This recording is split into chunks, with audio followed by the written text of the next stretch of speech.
teammate, but you got it. I think the two teams that everyone looked at and said these are the top two teams. Yeah, there's so many things to be excited about in this series. Both teams are playing. The top guys are playing top hockey. And most importantly, in my opinion, we have two great goalies. All right, everybody getting set on a Friday night. It's May 17, 2024. I got Alec Nava in here with me. It's the Dallas Stars and the Colorado Avalanche for Game 6. Head coach by Peter DeBoer, Duchene, Jason Robertson, Joe Pavelski, Thomas Harley, Miro, Heiskanen, Wyatt Johnson, Benn, Logan Stankoven, Esa Lindell, and Chris Tanev, Tyler Seguin, Mason Marchment, Evgeny Dadonov, Sam Steele, Radek Faksa, and Ryan Suter. And then on the back end side of it, you have in the mix of Craig Smith and Derek Pouliot, who I missed on that side of the Jake Ottinger. And then for the Colorado Avalanche, head coached by Jared Bednar, it's Nathan MacKinnon, Arturi Lehkonen, Jonathan Drouin, Devon, Cale, Makar, Casey Middlestad, Zach Braze, Mikko Rantanen, Sam Girard, Josh Manson, Ross Colton, Miles Wood, Joel Kiviranta, Chris Wagner, Brandon Domain, Andrew Cogliano, with Jack Johnson, Sean Walker, Alexander Gergiev will be the goaltender of record. This has been an excellent series. It hasn't been all one-goal games like it is in the Battle of Canada, but still, the Colorado Avalanche did what they needed to do in Game 5. They won 5-3, and Cale Makar looked like Cale Makar. They need to win one more game at Ball Arena tonight to Game 7, but can they do it? That's the million-dollar question. Alec, how are you doing, my friend? All twists and turns, heartbroken from yesterday, if you ask me, because the Hurricanes not getting that game 7 on the way. It looked like the Canes had this in the bag of 3-1. Chris Kreider perhaps had the best individual ever in the third period that we've seen. Let me talk of the name, Mark Messier. Yeah. I'm not going to mention anything about guarantees, but it looked like Kreider guaranteed victory at the second intermission and right in front of his locker room and took matters onto his own hands for a natural hat trick. Second player ever to do this in a series clinching game. Third player. It's one of the greatest individual efforts in Rangers franchise history, if you ask me.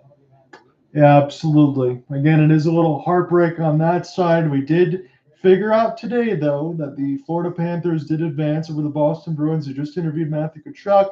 They're going to play Rangers. That's going to be one heck of an Eastern Conference final, but we still got two series to figure out in the West today, and then the heroics yesterday from JT Miller to score with 30 seconds left against the Oilers. They have a 3-2 series lead. Two separate times we thought that series would have more overtime games, but ended in regulation after heroics from Evan Bouchard and JT Miller in back-to-back games. And for us saying about Oilers in 5 and that would be decisive, well, I must say we got to apologize to Red Fox on this, or Owen on this, because he anticipated this as a great series. Every game decided by one goal. The team that scored first, 1-4 in the series. Yeah, that was the first thing I put in my story yesterday, and I couldn't believe it. I double-checked that. And if you need any cheering up, especially if you're a Canucks fan, you should go ahead and watch Rick Tocchet cook some spaghetti making the rounds. I made sure to share that as well when he was a player at the time. Pretty interesting stuff. It tells you how life was a lot more simpler back then. And guys, we saw the Dallas Stars and the Colorado Avalanche just the other day, and the Avalanche again look like they usually do. But is this a one-off, or can they do this again tonight, Alan? I mean, the last game it was on the road, something that they struggled at in the regular season, but that didn't seem to deter them in the playoffs. Playoff Colorado is on. Colorado is on. You know magic can happen on the ice. I don't think this is a one-off by any means. If the Avs can win at home, they can certainly do so. But they're going up against the best road team in the NHL, as is the case tonight. Yes, they are. And again, for the Avalanche, if you talk about some of the stuff in Game 7, the record gets pretty disastrous. More like a 0-6 in the recent side of it. They do not win Game 7s, but they got to get to a Game 7. It's Jake Ottinger and Alexander Gergiev. Ottinger had a human-like performance in Game 5. We'll see if that changes here because he, for the most part.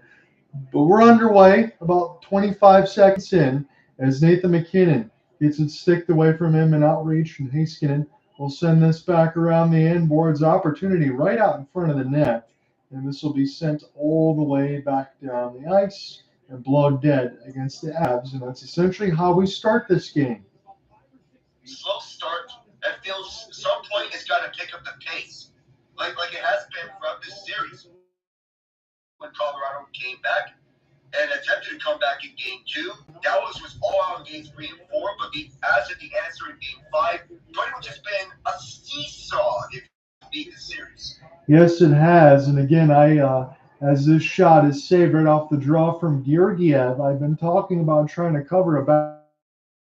And I looked the other day from doing the Canucks and the Oilers that at one point the Denver Nuggets were down by 55 the other night.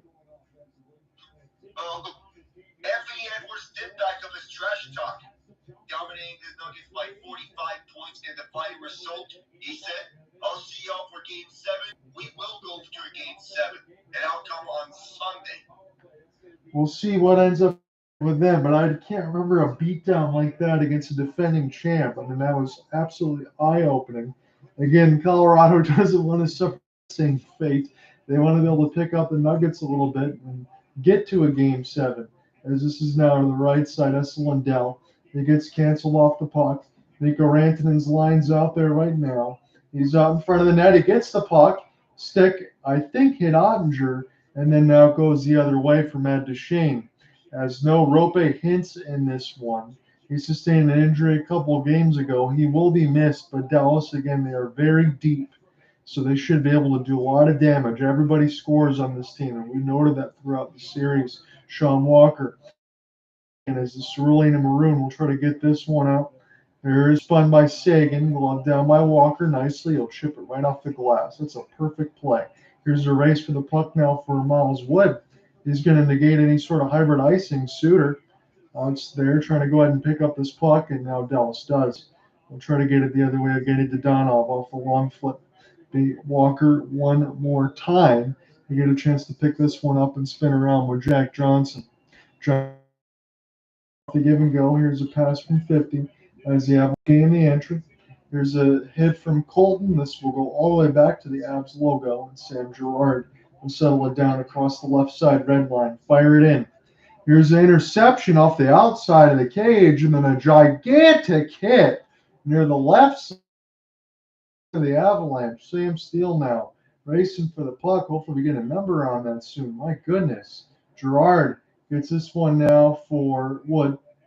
Try to get this now off his backhand. He gets taken down. No call. This is near the left side boards, and Drouin was the one that lost it. Nathan MacKinnon picked it up. Off Makar. He'll move for MacKinnon. Shoot it through the traffic. This one goes up and out of play. What a sequence over the Dallas end. We see that big hit. Andrew Cogliano getting framed over at the TNT side. That was ginormous. As he got it away just before the ice by Greg Smith. That was hard. That was vicious. That was a playoff hockey hit. Something to note from the TNT side. If you want to know how Alex Petrovic in between playoff games, 8 years. The last time we seen him in the playoffs, he was wearing a Florida Panthers jersey. That's absolutely crazy, but when your number gets called, it gets called, I guess. Here's a long wrister, and this one say Bottinger, but it also talks about the point, Alec. Just be ready. And that is, whenever your number is called, you have to be ready at all circumstances. The circumstance here, no Nils, he is out, but also Roope Hintz is out for a second straight game. That's shaking up the lineup. That puts Braddock Fox back in. We were wondering where he with the defensive Centerpieces, but he also got the winner in Game 7 of the first round. And shots are the measure of the frame here, as another one right off the draw, Nathan MacKinnon. This one gets stopped by Jake Ottinger, but Colorado so far, within the first 3 minutes, not even at that point yet, but they're getting shots on Jake Ottinger, and they're being active. That's what they need to do. Most of these are going for the high behind the scenes. From the high slot, MacKinnon fires this way downtown. Perfect placement, it seemed. Ottinger was ready, but so there's Colorado with the fast start. We were noting about fast starts, and that the Avs desperately needed one this series, and now they're getting the fast start that they have. MacKinnon will get this one for Jonathan Drouin in the lineup because Nichushkin's out. He's not going to be back in an Avs uniform for a long time. We haven't had a chance to talk about that one yet, but it is not good. And Jack Johnson, I mentioned some of his quotes. He's made his own decisions. That's yikes right there. Mason Marchment gets the steal. Tyler Seguin tried to send it back. Good reverse hit for Nathan Marchment. Now Parise, it's MacKinnon. This is an opportunity right side chance, and this is saved by Ottinger. Deep shots from MacKinnon. Once again, it's the high shot, with Colorado preferring the high side. They have 5 of the first 6 shots, but the common theme here, shoot from the high slot, basically limiting their looks onto the low side. Even though that one shot from Andrew Pavelski went wide, the recurring theme here early on, Dallas is forcing them to the high side, which is a good look for them defensively. Get a chance to get good saves there for Ottinger. Get a chance to see it all the way. There hasn't been a lot of traffic yet, but there's been volume. We'll see if that continues. As this is a flip, this will be sent back in the zone. Walker gets all Dallas Stars. We'll try to take this one left or right. Again, they're in the road right with the victory green on the top of the arms and the black pants. As this is sent back around away from Sam Steele and the Moose. We'll get it here for Zach Parise. We'll chip this one down. Go ahead and take their change. 15:40 thereabouts up in the first alongside Alec Nava. This is game 6. Dallas wins. This series is over. They'll be waiting the winner between Vancouver and Edmonton. No matter what happens in Dallas and Colorado, so far we've seen ourselves just like with Vancouver and Edmonton. And I was thinking, barring extreme circumstances between the Rangers and Hurricanes, that we can crown the Canucks and the Oilers as the best second-round series. Between MacKinnon and Makar, in the 3 losses, MacKinnon has 1 point, Makar 0 points, but in the wins, they combined for 9 points. It's amazing and a staggering impact of what both your superstars can bring when your team is winning. Absolutely, Alec. And again, I know the points are dish, but you would have to at least get 80% of that if the Avalanche are going to go ahead and have designs to getting into the 3rd round, let alone winning a Stanley Cup. They're that important and they are that good. And again, as balanced as Dallas is, you need your superstars on Colorado more than ever to play like. And you do, just as that shot from Logan Stankoven went up onto the safety net. You want to have your supers. The exception was game 2 when the depth was tested and they responded. It was not enough because you do need, indeed, your superstars to step up and rise to the occasion as they did in games 1. He's on the top line now to replace Hintz, who's up for a 2nd straight game, as Alec mentioned. It's Pavelski. He's gotten on the score sheet from the last game for the first time in this playoffs.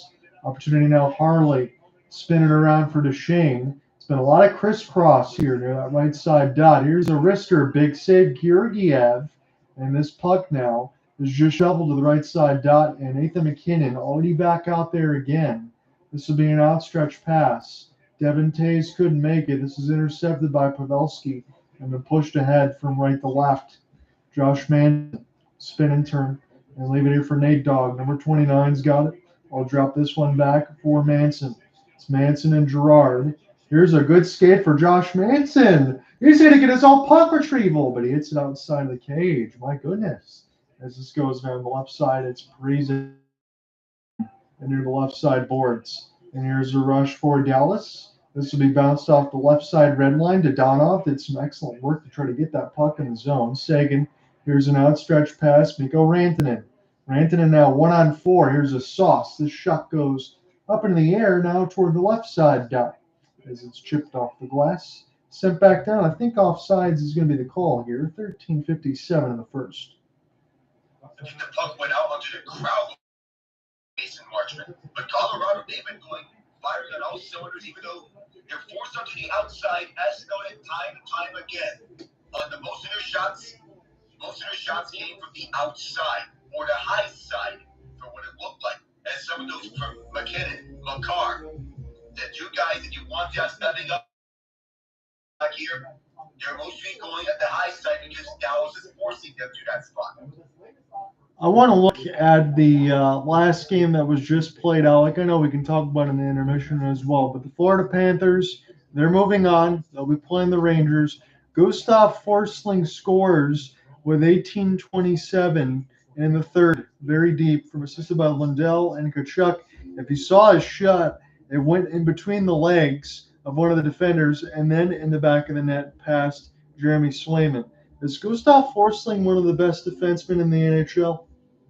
We should start making serious considerations about that. His contract is perhaps the best in the entire NHL as a whole. We speak of how team-friendly MacKinnon's previous contract was.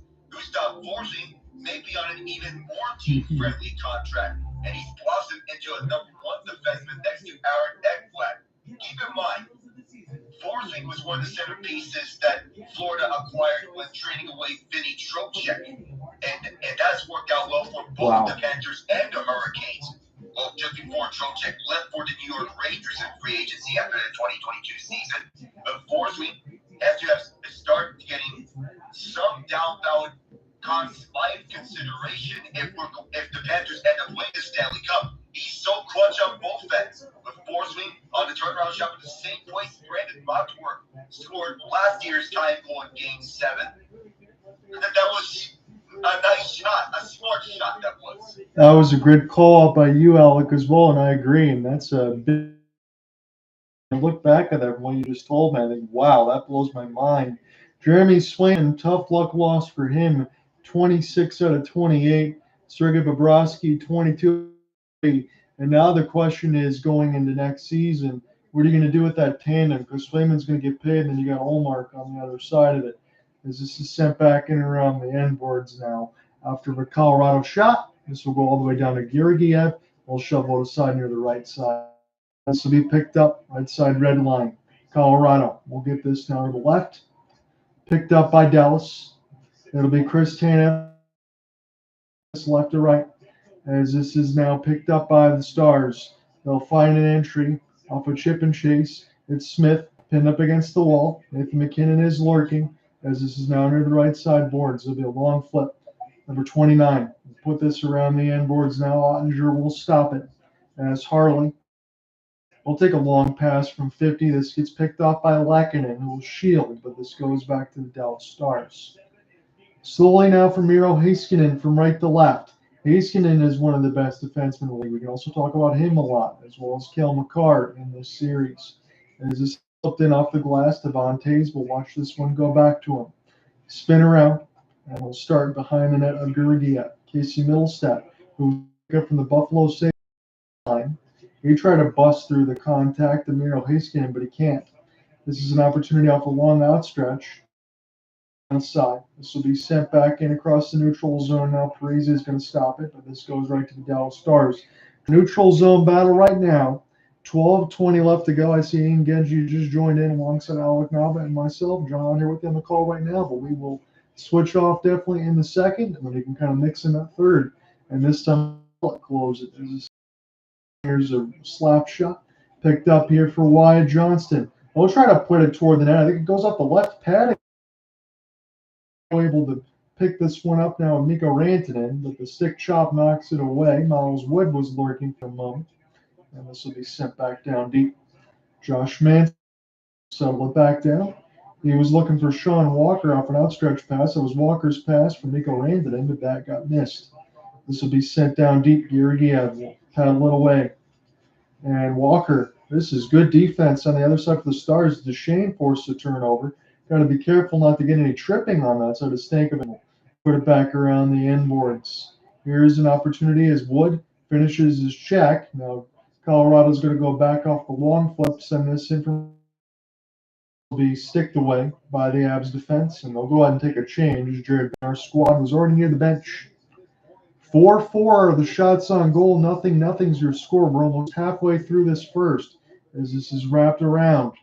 Devon Toews will watch this one hit the netting, and we'll get a stoppage. It's going to be delayed game. That's what Mason Marchment is asking for right now. Peter DeBoer, and now the Zebras are conferring. Been shot off himself and no deflection. Did Makar get this? Yeah, he did. He got this out to safety netting. Much like what Alex went of game 4 of last year's Stanley Cup final. That was Makar on his own over the delay of game. So they're going to call that. Dallas is getting a power play.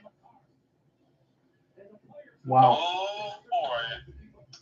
Well then, I hope you two gentlemen are having a very pleasant evening tonight.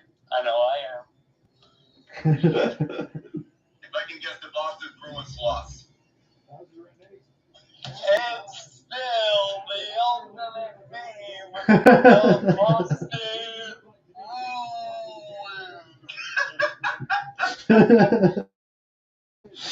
Oh boy, welcome to the comedy hour. I appreciate that, Winnie, and that was good. I don't think Cale Makar, I'm going to guess on the second bobble, I'm not even sure he knew he had the puck. I'm not sure if he had that either. I think he's trying to Pavel Barber his way out Yes. of trouble. That's such. Sometimes you have to be careful where you get these pucks because I don't know if they're calling it a delayed game or if they're going to wait this one off. I think they're going to wait it off. It seems DeBoer is upset. I think reasonably so, but I think it's a super that their refs are giving Makar and just issuing him a warning. Yeah, and at least the girl that's behind me is waiting for the puck to drop, and so am I. I mean, we want this puck to drop as well, don't we? Casey and Matt Duchene, as we will not get a penalty. I think Cale Makar, as Alec mentioned, dodged a bullet. Here's Rantanen. Try to set it up for Parise, aided middle stab, but this pass will go near left side boards. Picked off by Duchene. Here's a long outstretch, and we'll take another puck bounce. We're trying to find Robo on a jailbreak. 10:45 left to go in the first. Good job staying there from Josh Benson to break up that long stretch pass for Jason Robertson. And we look at the goal differential between the first round and the second round for Colorado. They averaged 5.6 goals per game in the first round. Now that number's down to 2. I know Winnipeg's a good defensive team this season, but sometimes those defensive structures can get exploited. Dallas' defensive structure is steady. 2-on-1. Almost had a chance to get exploited there, right on call, Alec, as again, the goals for was cut exactly in half. It's Sam Girard around the end boards. It's a loose puck pickup. Girard will play this one off the wall for Manson. Now around the right side, here's a look for Parise. Good stick in the lane from Dallas. And Manson has to skate backwards. Getting close to halfway through this first. Again, still 4-4 on the shot board. We're scoreless here. Dallas wins. They'll be waiting for the winner between Vancouver and Edmonton. That series will get underway tomorrow night. As Georgiev slow it down, but he turns it right over.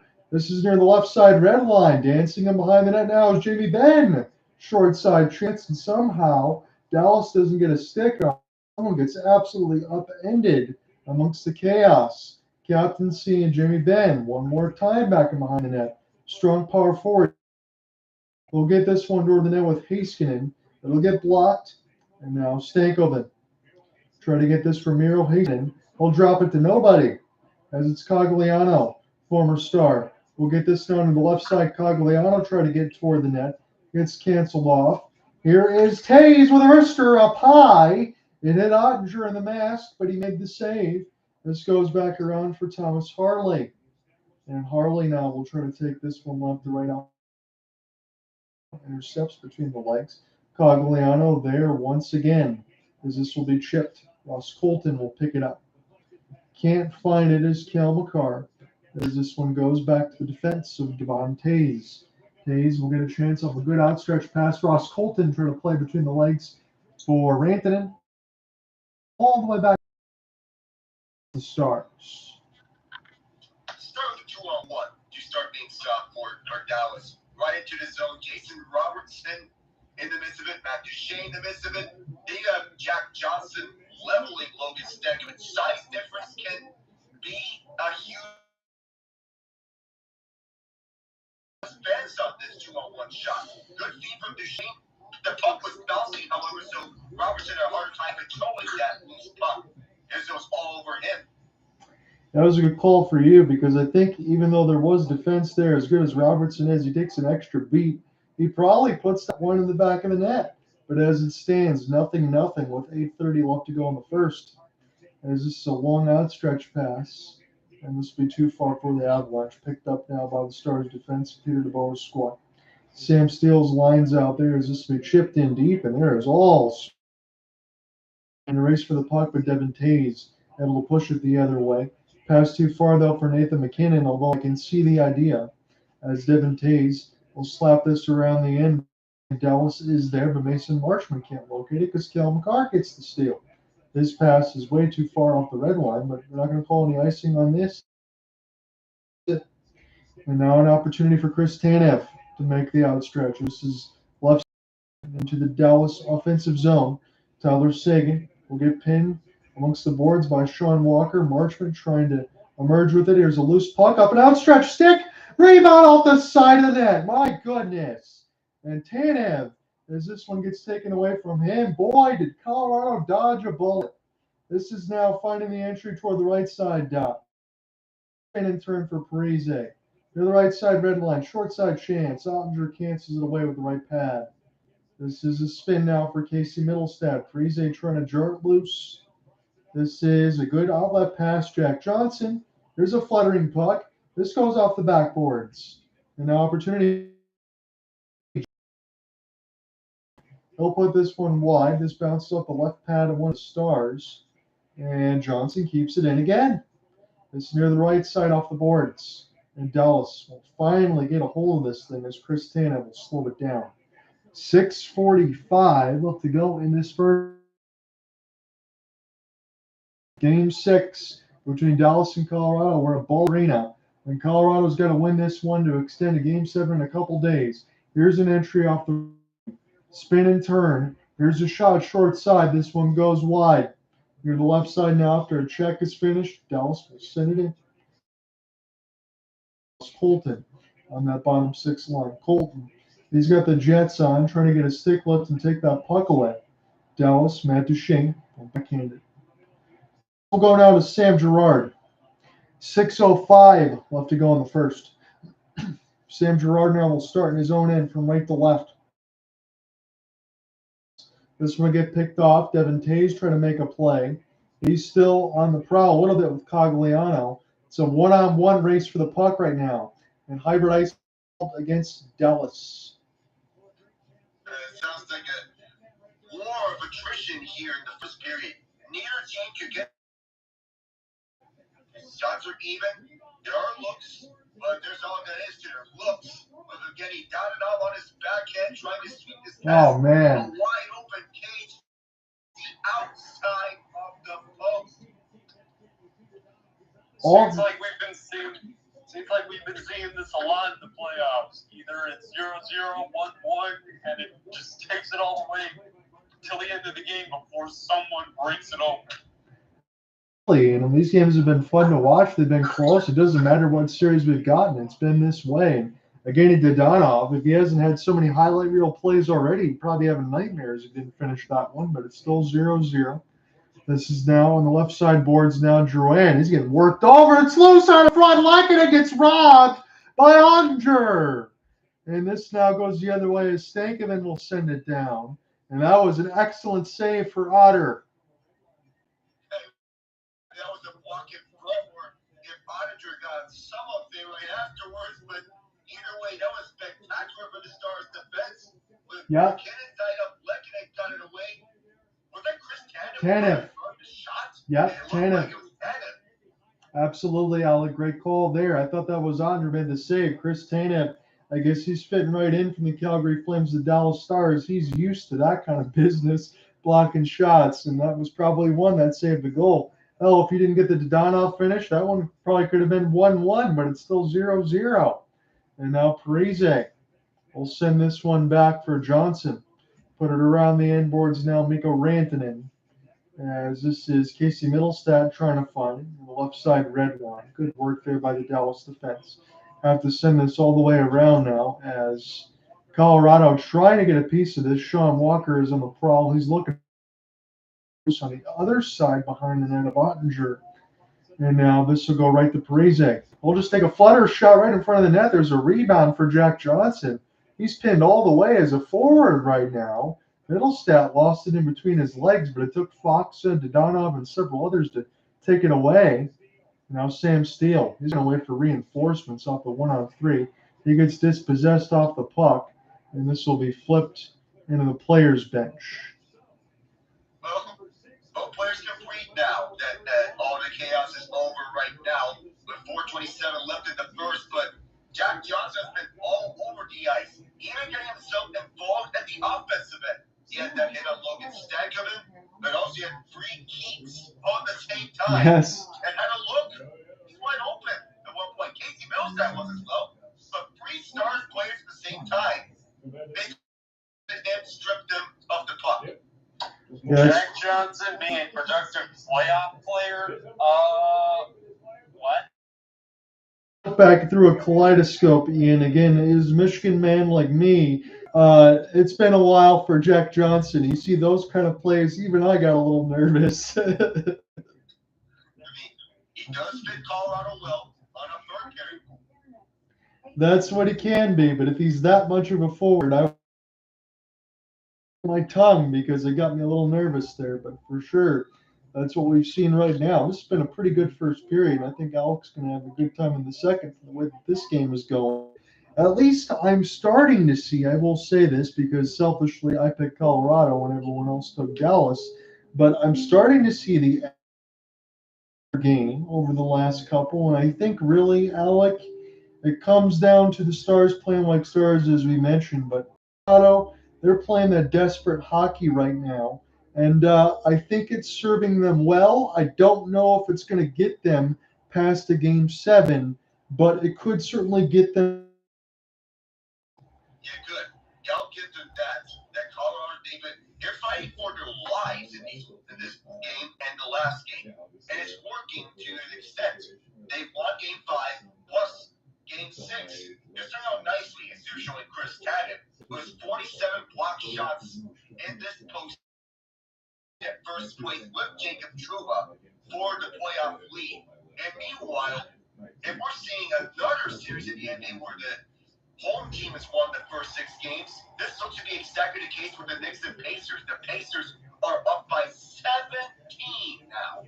Man, again, some of these games are competitive, and that's the kind of thing that steers me away because you make sure to get viewers an interest. But yeah, it's been home team splits and it's been blowouts, although not quite like yesterday we talked about. That was crazy. Here's an opportunity now for Duchene off the drop. Colorado will get this one out. Mikko Rantanen. Middlestat. Here's a great pass, and that was a weak shot. They were looking for a rebound right on front of Ottinger, but it was for naught.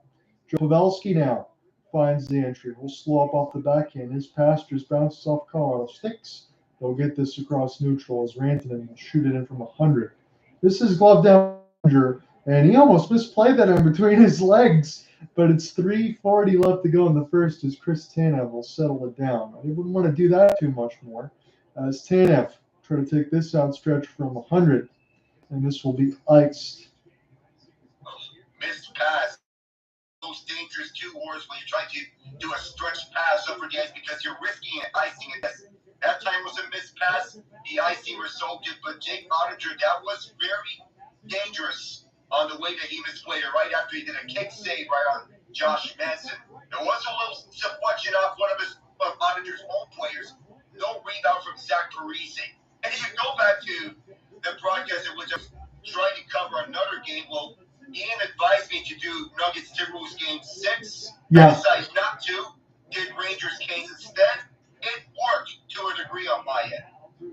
Yeah, you got one that was closer, but you did have the heartbreak. But the other one, have you ever covered a game as we get some pushing and shoving here? I'll get back to that point in a moment. This now, Near the right side boards, Devon Toews wants a piece of everybody. Yeah, those Super Smash Bros. I mean, you speak of melee. We can throw the term melee on this. Do not be wrong. No gloves right now, but you asked about, have I ever covered a game that is lopsided? Well, not as much as to the degree as Timberwolves Nuggets. We didn't expect an absolute beating in Game 6. We figured it would be closer, but now it's going to 7. Just don't know what's going to encounter in Game 7. But Anthony Edwards is calling his shot. Greatest Game 7 in NBA history. Well, that's bold words given, but it's a bold take. But if it's going to be the greatest Game 7 in NBA history, I feel it has to live up to that. Should not disappoint there. We've seen some legendary Game 7s such as 2013, 2016 in the NBA Finals. Those two come to mind.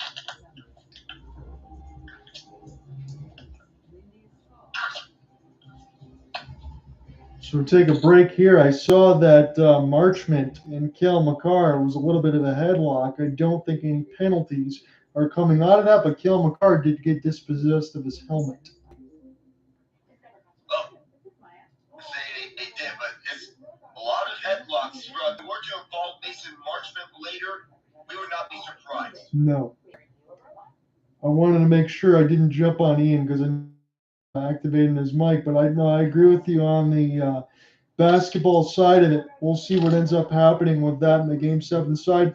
I do like Anthony Edwards. I like his confidence, and I like the fact that he wants to score on the best players one-on-one, but I've seen some of his quotes saying, you guys can't guard me one-on-one, so that's why I never get from the young man.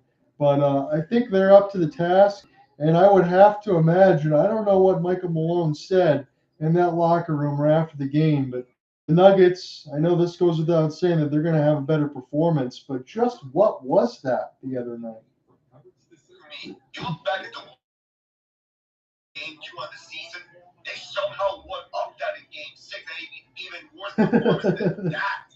I mean, at this time, this was with Rudy Gobert on the lineup. So, to play devil's advocate, I think Gobert turning it in around Game 5, hearing all the slander they said, and I'm not blaming Games 3 through 5 on Gobert because that to pinpoint the blame entirely on him is irresponsible and it's just flat out stupid in my opinion. Yes, I get that Jokic was 8 of 9 against him in Game 5, but still, Gobert limited Jokic 11 of 28 in the 3 games Gobert played prior. Game 6 was the magnum opus of defense for Minnesota.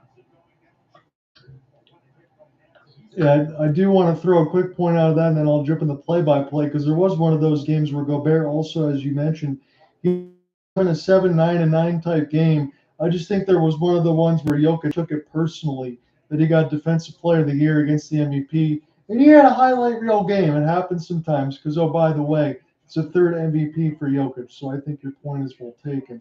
Here's an opportunity now, Nathan MacKinnon. What a move!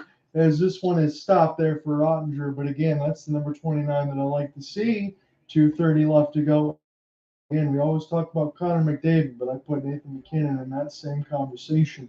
Here's an opportunity. Wood providing the screen, but the pass doesn't get there. Logan Stankoven now off the left side. He just lost the puck. It got broken up by the Avs defense. Harley send this one back down, and the Stars will look to start again. This will be a stick shot. And toward the left side red line, bounces over Miles Wood. We'll try to make this play as Jake Ottinger now will have to go ahead. Dallas will go left to right across center ice. Here's a drop for Radek Faksa. He played here on one of the games earlier in the series, and he can definitely do so. Long-time Dallas star. You know that he's capable of these moments. As Mikko Rantanen, Sam Steele. This is picked up now on the left side blue line. Here's Parise. He'll make a nice move. Toe drag, work his way on the backhand now for Mikko Rantanen. Great pass in front. Good save for Ottinger. As this goes back down on the left side blue line, Jake Ottinger has made some fantastic saves in this first period. This should easily be a 1-goal lead for some rebounds and some bounces And Parise probably missed a wide open one if it didn't bounce off of his stick and off a body, but still, good saves there for Colorado. As this is sent back down for the Avalanche, they'll pick it back up in their own end off the Dallas clear. And again, as you mentioned, Colorado could easily be up, but it's still 0-0. This is now an opportunity for Matt Duchene off the spinning turn. Speaking of the Avs, former Av at that. Sent back around the inboards. Pavelski, one-timer. This one blocked out in front. Jonathan Drouin will get this one for Nathan MacKinnon. He's got Lacken into his left. Nathan MacKinnon now. He toe drags in. Oh, he can't get it all. And Ottinger made the save. It should be 2-1 Colorado, for being honest, when you count that. On the outside the post, but the Nathan MacKinnon sweep moves up to the outside. That one spun twice, and he did so right on the Dallas defense. Leck bounce right over to his stick. Can't get the finisher on the rebound. With MacKinnon going coast to coast, made Thomas Harley look silly. And this open rebound for Lekkinen, just couldn't pounce this one in. I'm sorry, I don't mean to laugh. I'm talking there, Alec, but I also don't mean to laugh at Thomas Harley, but Nathan MacKinnon. That was a special move. This one goes all the way down. It's a race for the puck.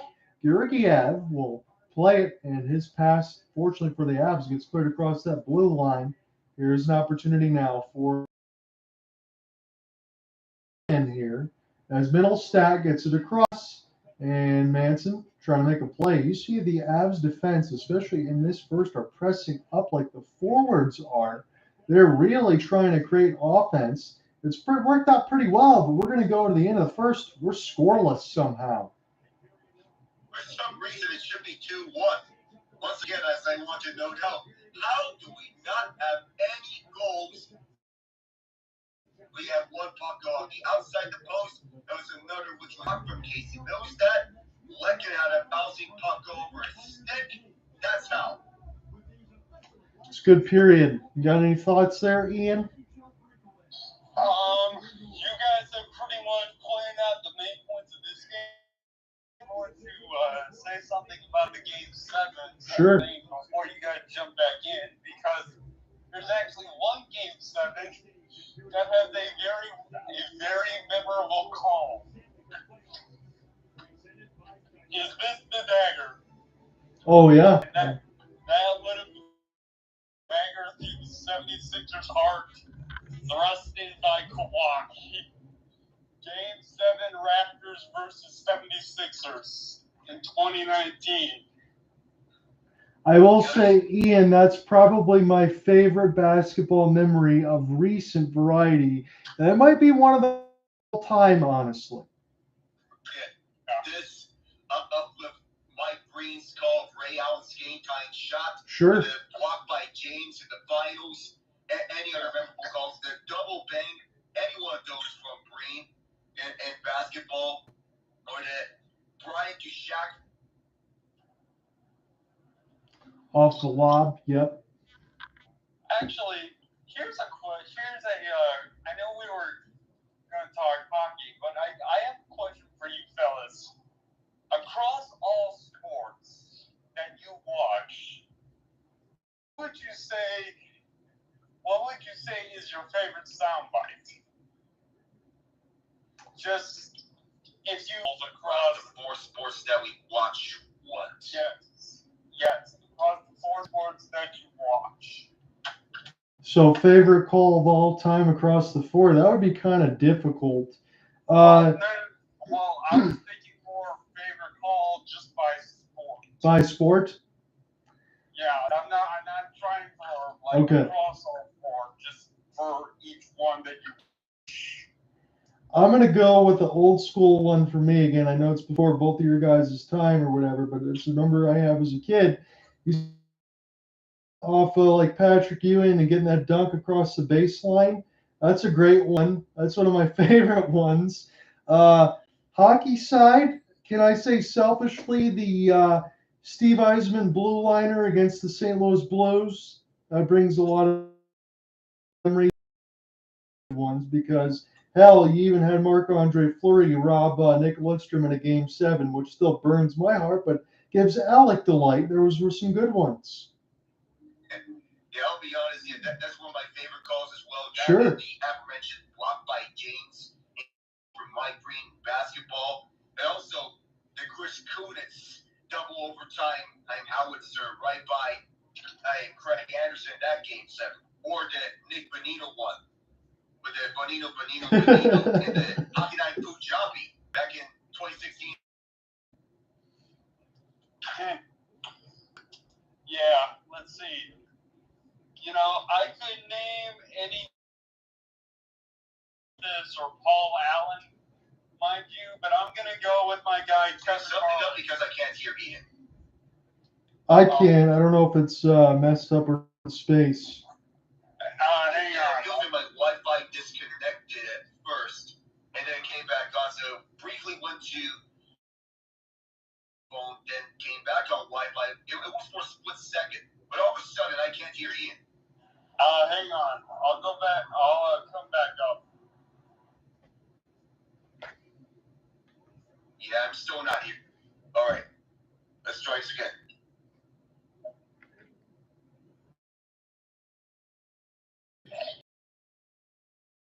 Try now again, Ian. So, for football, I'm going to have to go with Kevin Harlan. Well, picture of Tony Romo and Kevin Harlan. I think you know what this is. I'm getting confused. What game do you call it? I'll call. Best one. Yeah, and then there's any number of ones for basketball. Another Kevin Harlan one is this the dagger, and then both commentators just going nuts when he makes.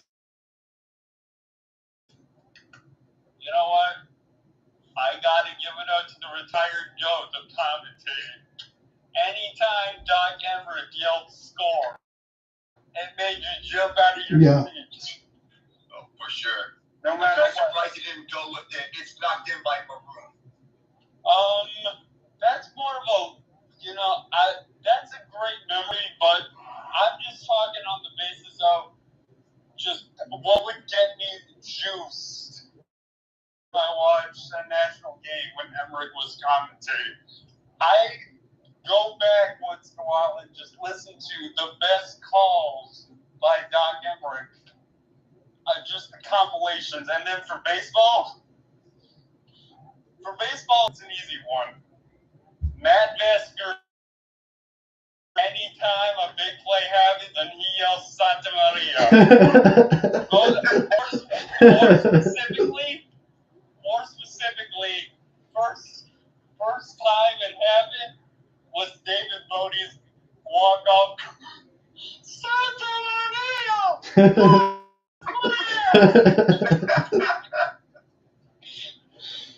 Either that or there was a play with the Nationals and Giants. He says, it's like, and that's a lot, and it's a fair ball. Panic scores. They're going to try to kill me. The third play is in time to go. Make sure you don't blow a voice register there, Ian. Dang. Yeah. That's good. That's good work. That's good work, my friend. I'm trying to reach his octave and it's not working. I do want to make a quick point to what you just said, Ian, though, for Doc Emmerich, because I'll watch times, and it's pretty crazy because I know the LA Kings wasn't that long ago during their dynasty when they'd won a couple, when it's just Game 7, Martinez, and that's all you got to say, and that encapsulates the moment, and that's how you know Doc Emmerich's good. He just lets the game speak for itself. So did Gary Thorne. Sure, Gary Thorne was excellent. Or was the puck is loose in the pile, score, Henry. Right. It's just, you don't have to oversell anything. Sometimes I might be guilty of that, and I know my own faults in it, but that's what I try not to do, because I think in between for all of us, especially for me, And I think that we're always pretty prepared, and we try to let the game speak for itself. You got to bring the emotion to it, but I think it's also important to not oversell it, and I think that's what the good ones do. Yeah, that's always true when being a broadcaster up at the booth. So those are some good ones. I like those memories. Like baseball ones, because I can't remember who called the Tigers are going to the World Series on the TV side for Maglio Ordonez's home run.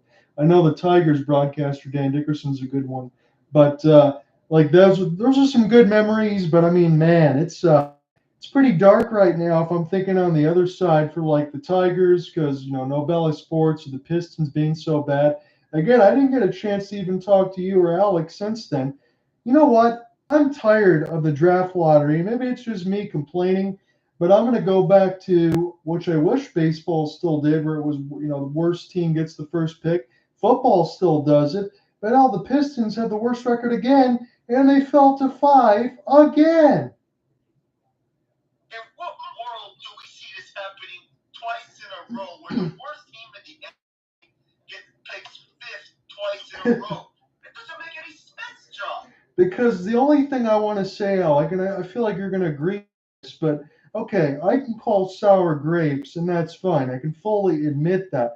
But when you're in that situation, you can also say, well, the Pistons don't do anything with the picks anyway. Fair point. But when the Atlanta Hawks potentially can get the first pick as a play-in team, and you want to talk about like how in the NFL you can go worst to first, and that's kind of the point. I think the draft lottery sometimes does the exact opposite of that. Mediocre teams can just continually. Yeah, and when you have a team that has a 3% chance of getting the first pick, something's up with the draft lottery. I mean, it's not consistent around. I mean, you see all the ties to New Jersey Devils landed the first pick in the draft. But what I mean, first pick, yes. That was a special COVID rule, but it looked like that. And now, the Pistons picking 5th. They were the worst team. Something is seriously wrong when you have it twice in a row. Let me just ask one other quick question. I'll leave it to you guys. Would you to the worst team gets the first pick in all sports? Well, I think that way. I mean, okay, look, I understand what they're trying to do with the lottery. It's supposed to reduce the, it's supposed,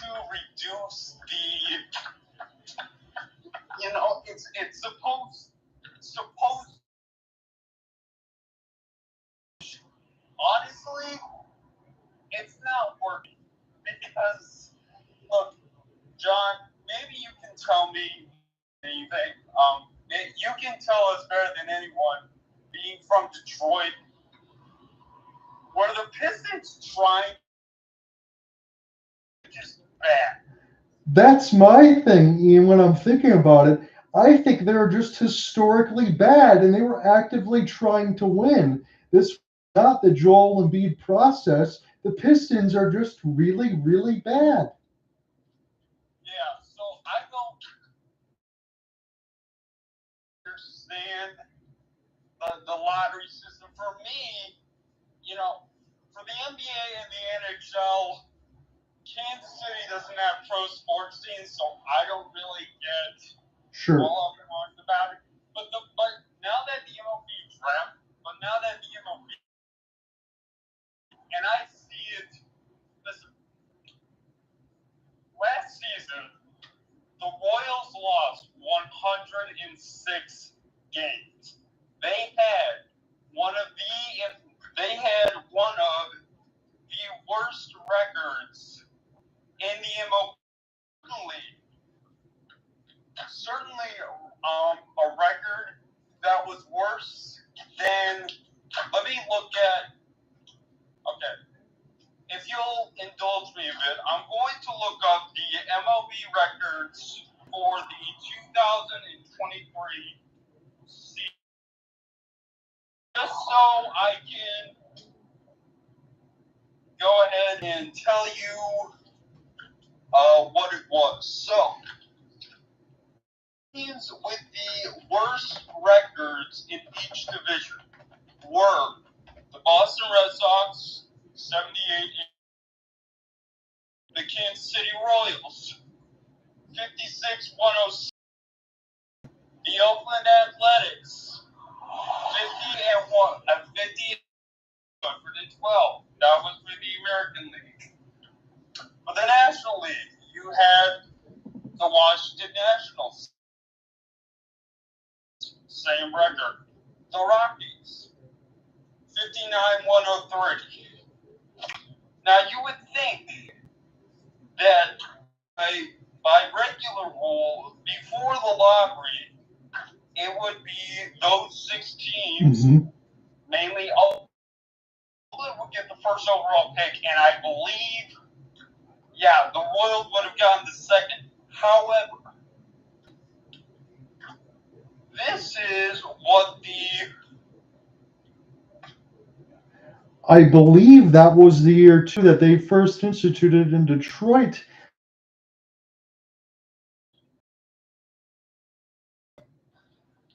So, the first selection, last year's draft, the first overall pick belonged to the Pittsburgh Pirates. They were bad the year before. But this season,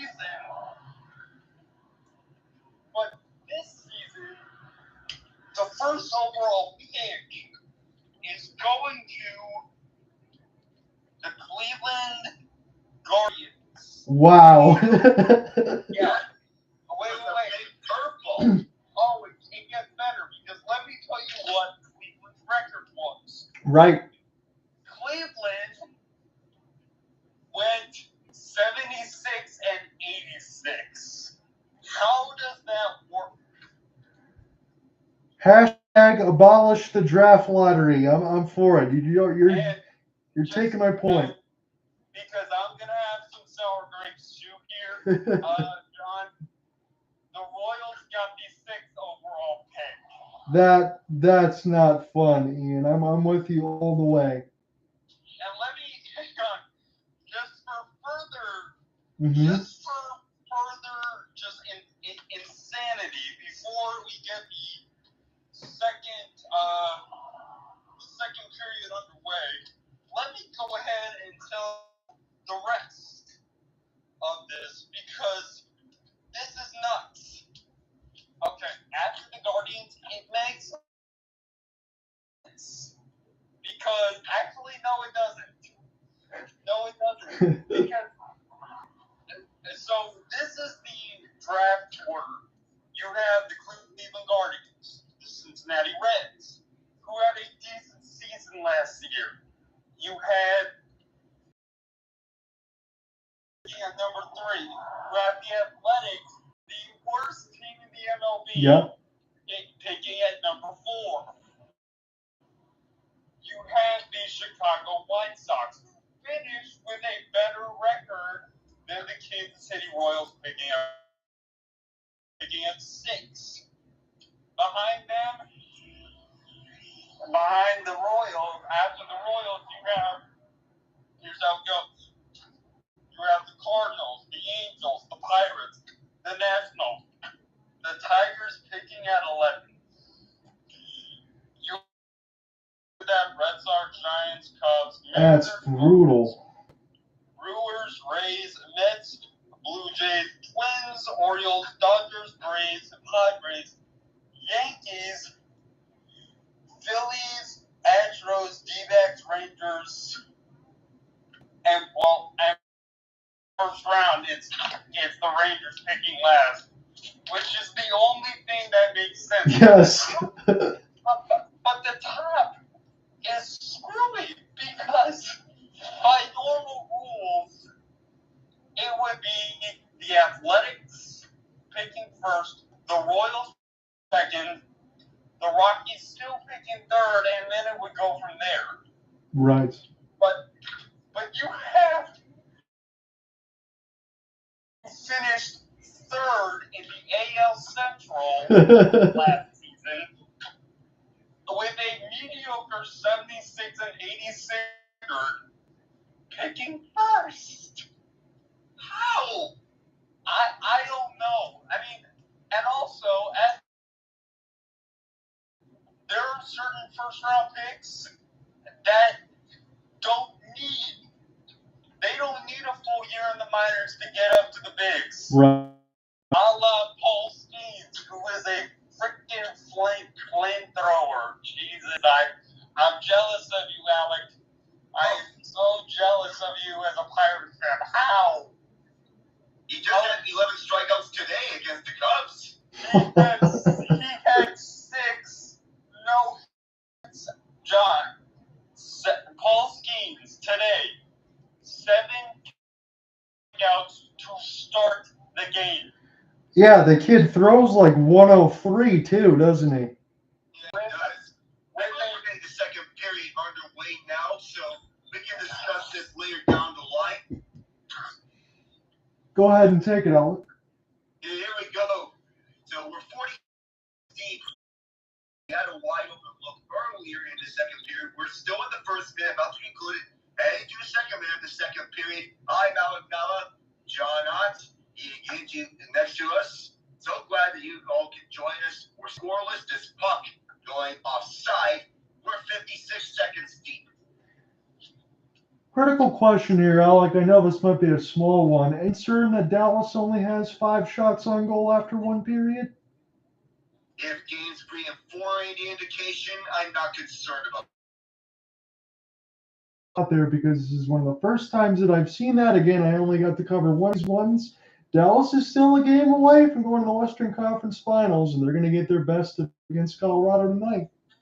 I mean, they did play with lights out defense. Oh, missed pass for Jason Robertson. That was a stretch pass.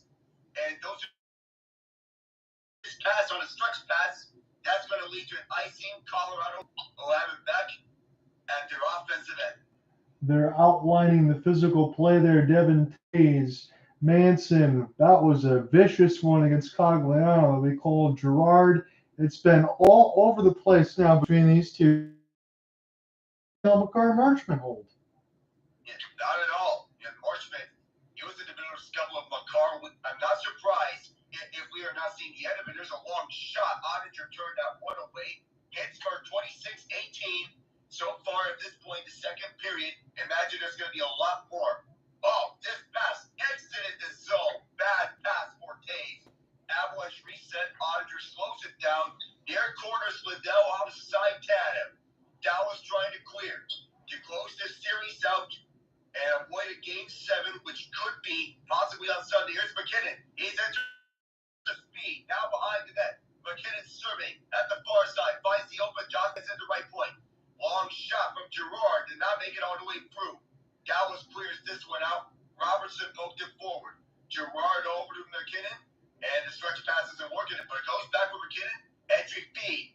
And down for the far side is he was with Dallas, who scored a hat trick against them at Game 7 in 2020.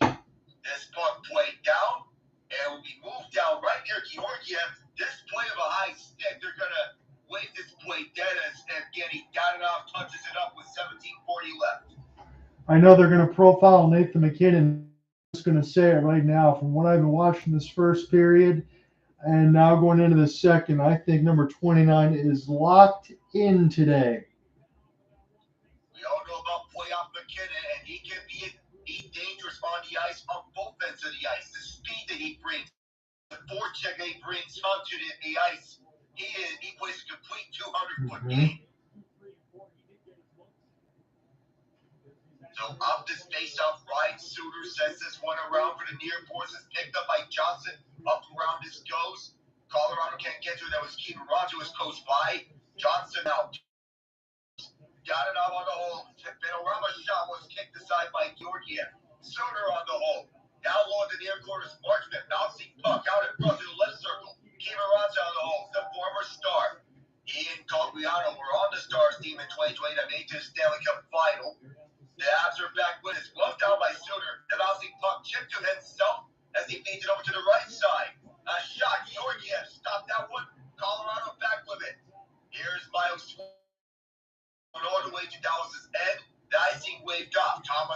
picks it up on his own end. Harley onto center ice. Through the left side, bouncing puck went by Steele. He lost it, but it's snowed inside by Harley. Shot onto Georgian, the rebound in front. Left circle, Heiskanen shot blocked in front by Puck. We out against his own puck back.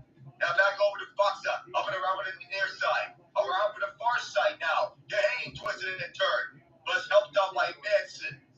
All the way down to Dallas ice. Banked it off the boards. The bouncing puck recoiling that center ice by Stanley. Deflected in by Foxa. Full race for the puck is Drouin picking up first.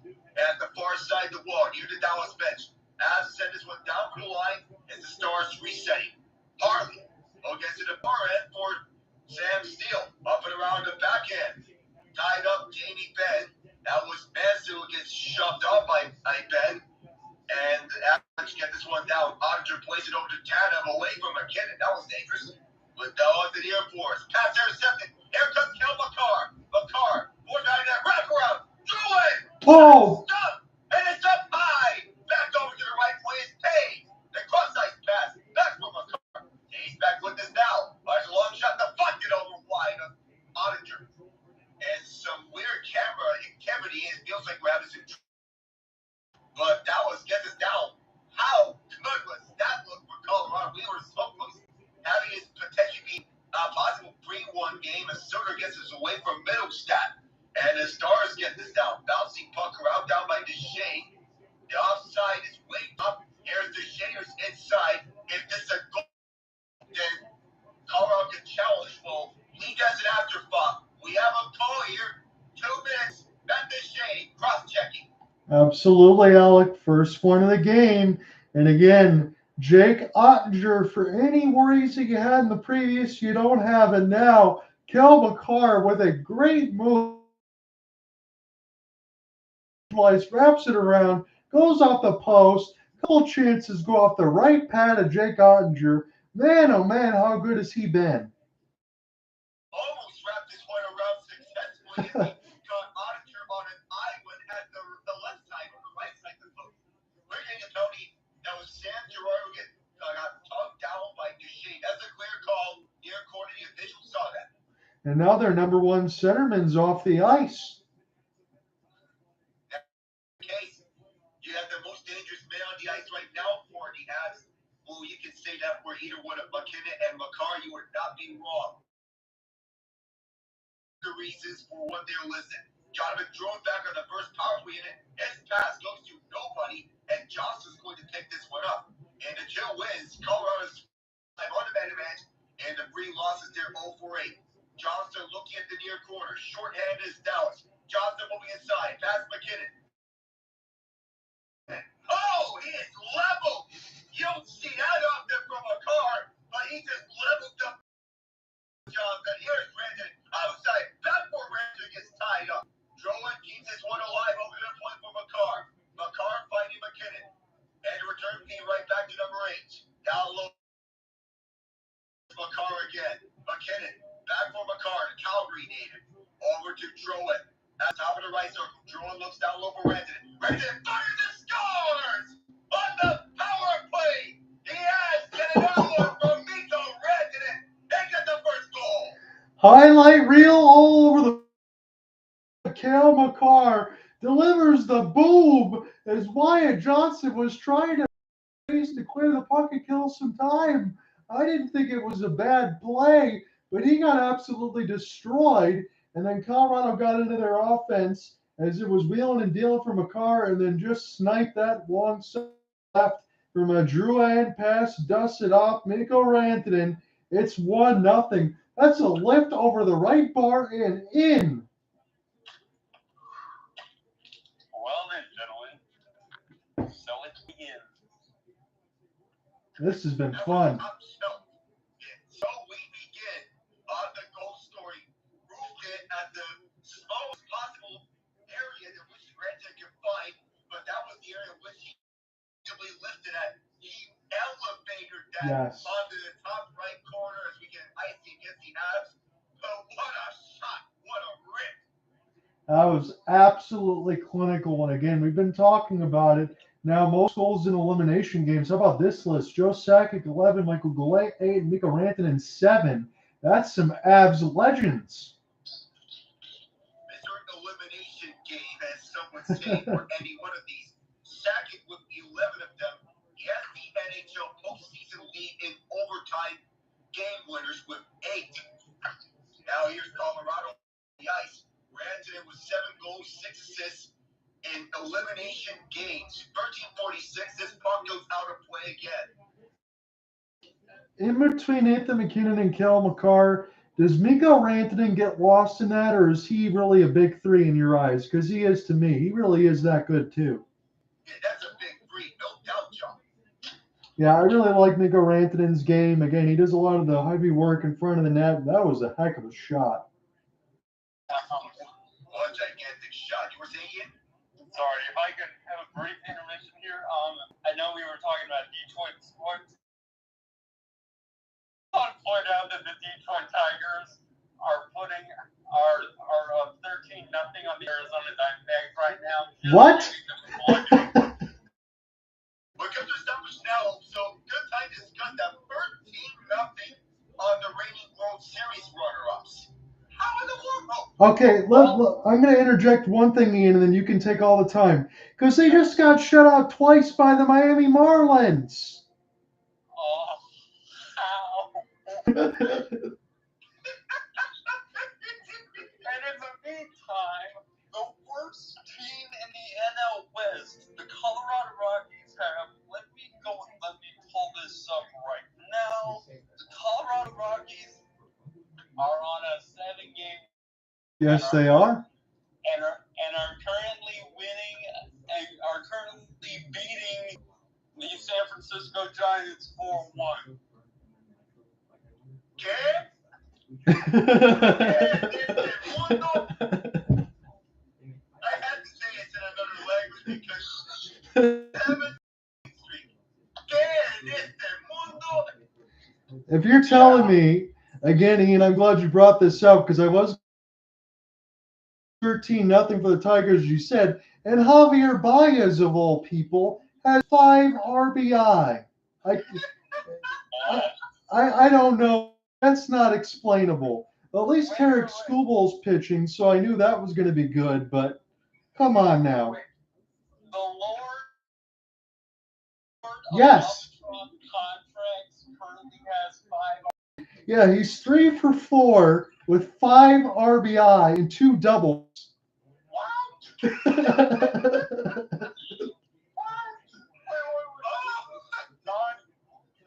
again. 3 for 4, 5 RBI and 2 doubles for Mr. Javier Baez, who was batting 185. I'm glad we did this space today. You guys are cracking me up. Let's go. Okay, it's obvious someone's screwed up the original timeline. Yes. Quit stepping on these butterflies. We're stepping all over the place in the butterflies. Is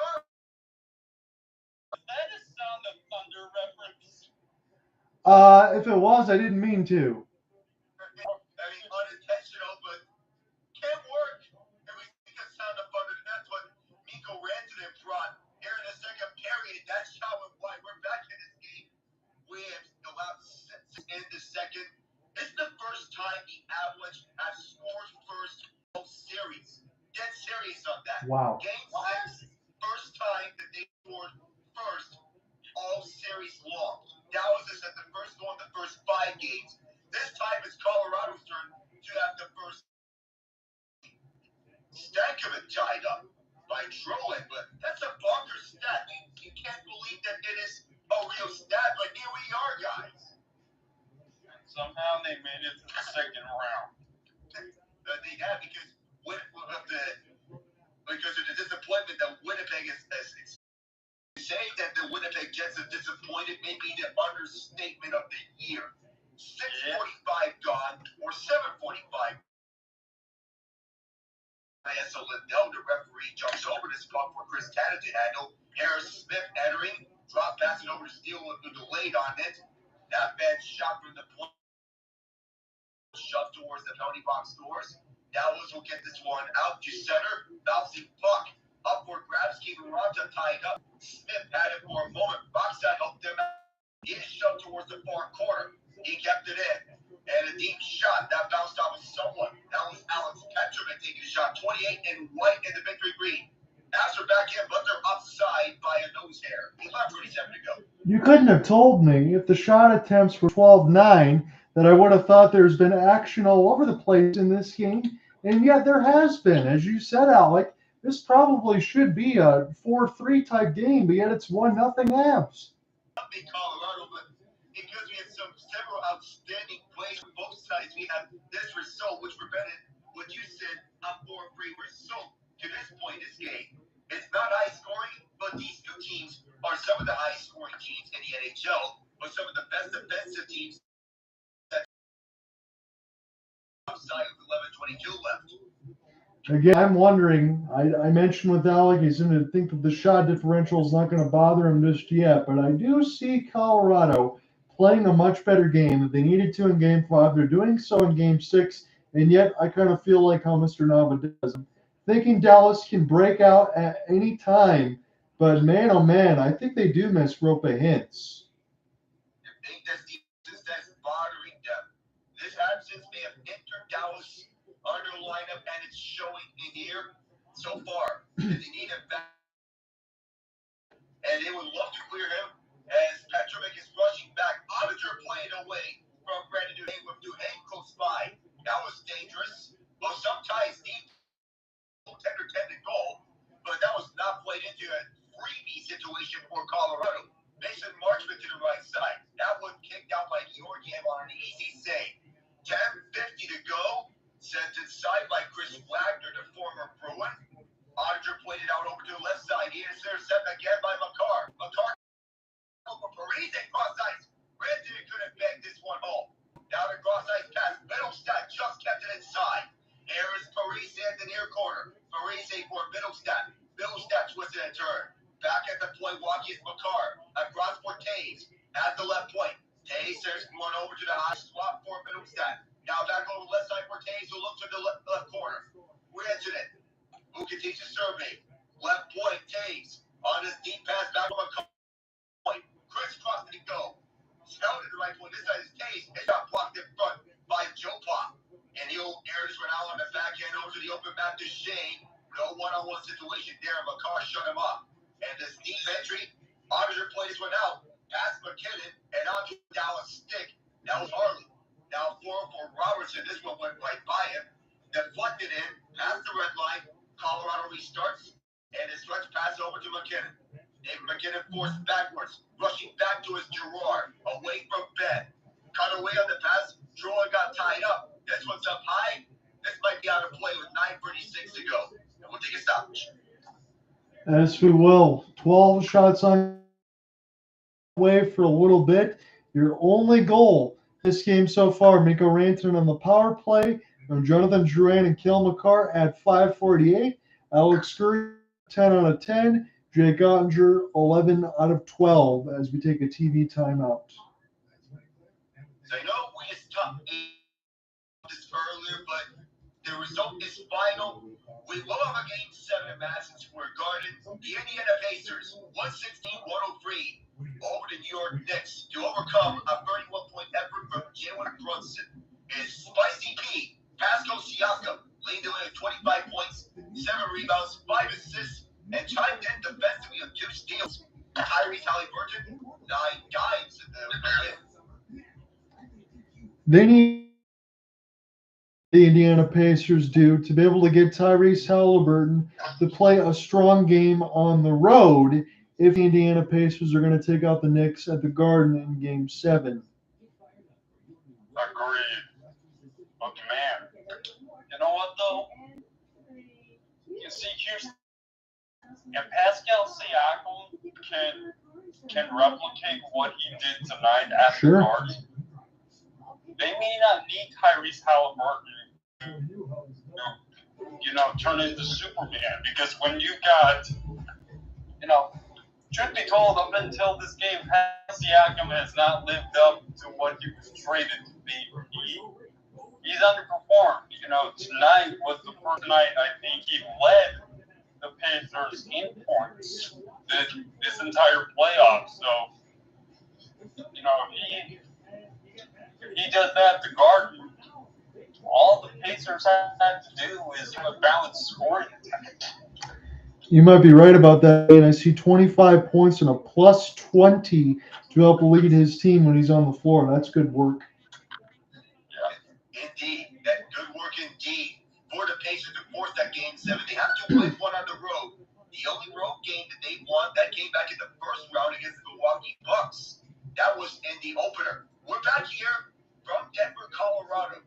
At already the home of the Avalanche, the home of the Nuggets. The Nuggets will play a game 7 here at this venue on Sunday against the Minnesota Timberwolves. Right now it's game 6 between the Avs and the Stars. It's down low, like I can't touch it. And the Stars get this one out on the long range clear, no icing, not even close to one. Gerard, right behind Georgiev. We have a stoppage here. We have a certain call for what it seems. We're going to have a penalty against Josh Manson for interference. Yeah, there was a good collision in behind the bench, Alec. I know the camera cut quickly, but I think that's what I saw too, and I'm sure that's what we heard. A little bit of a hold there for Manson on Stankoven, kind of a cheapie, but No, you can't.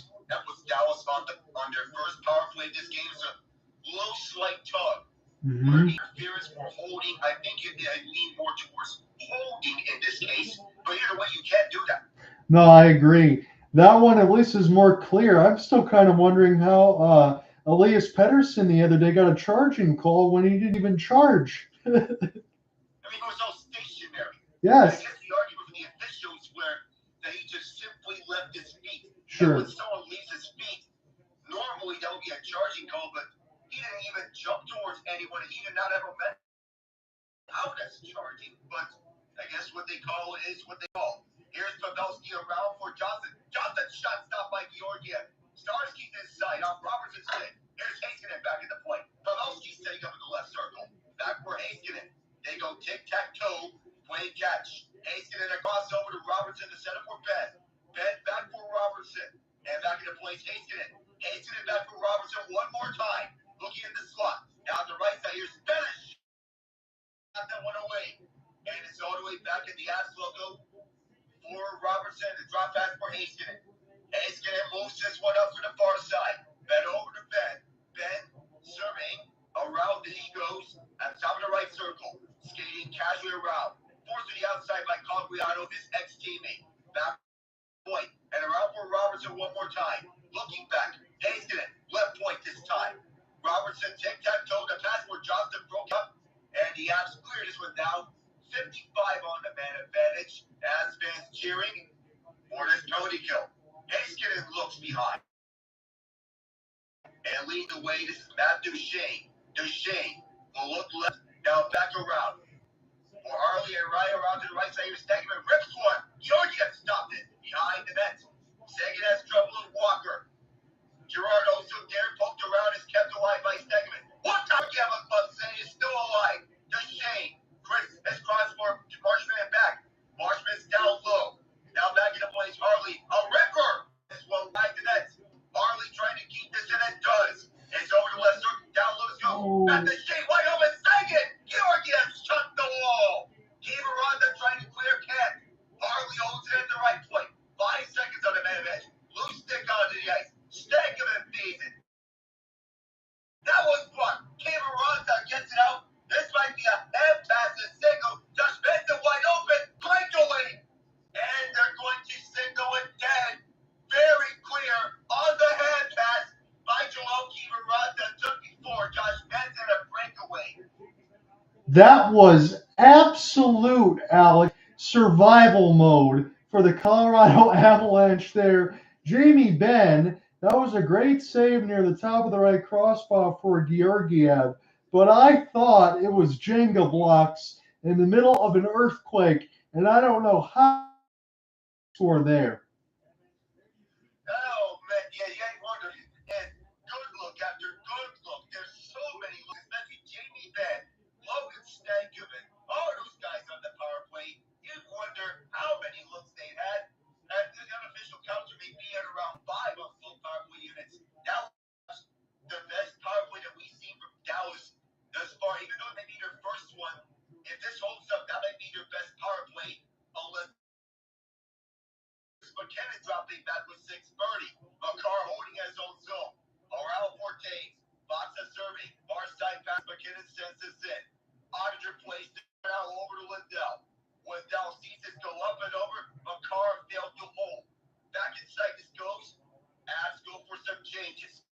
Dell, over to his partner Canada at the right side.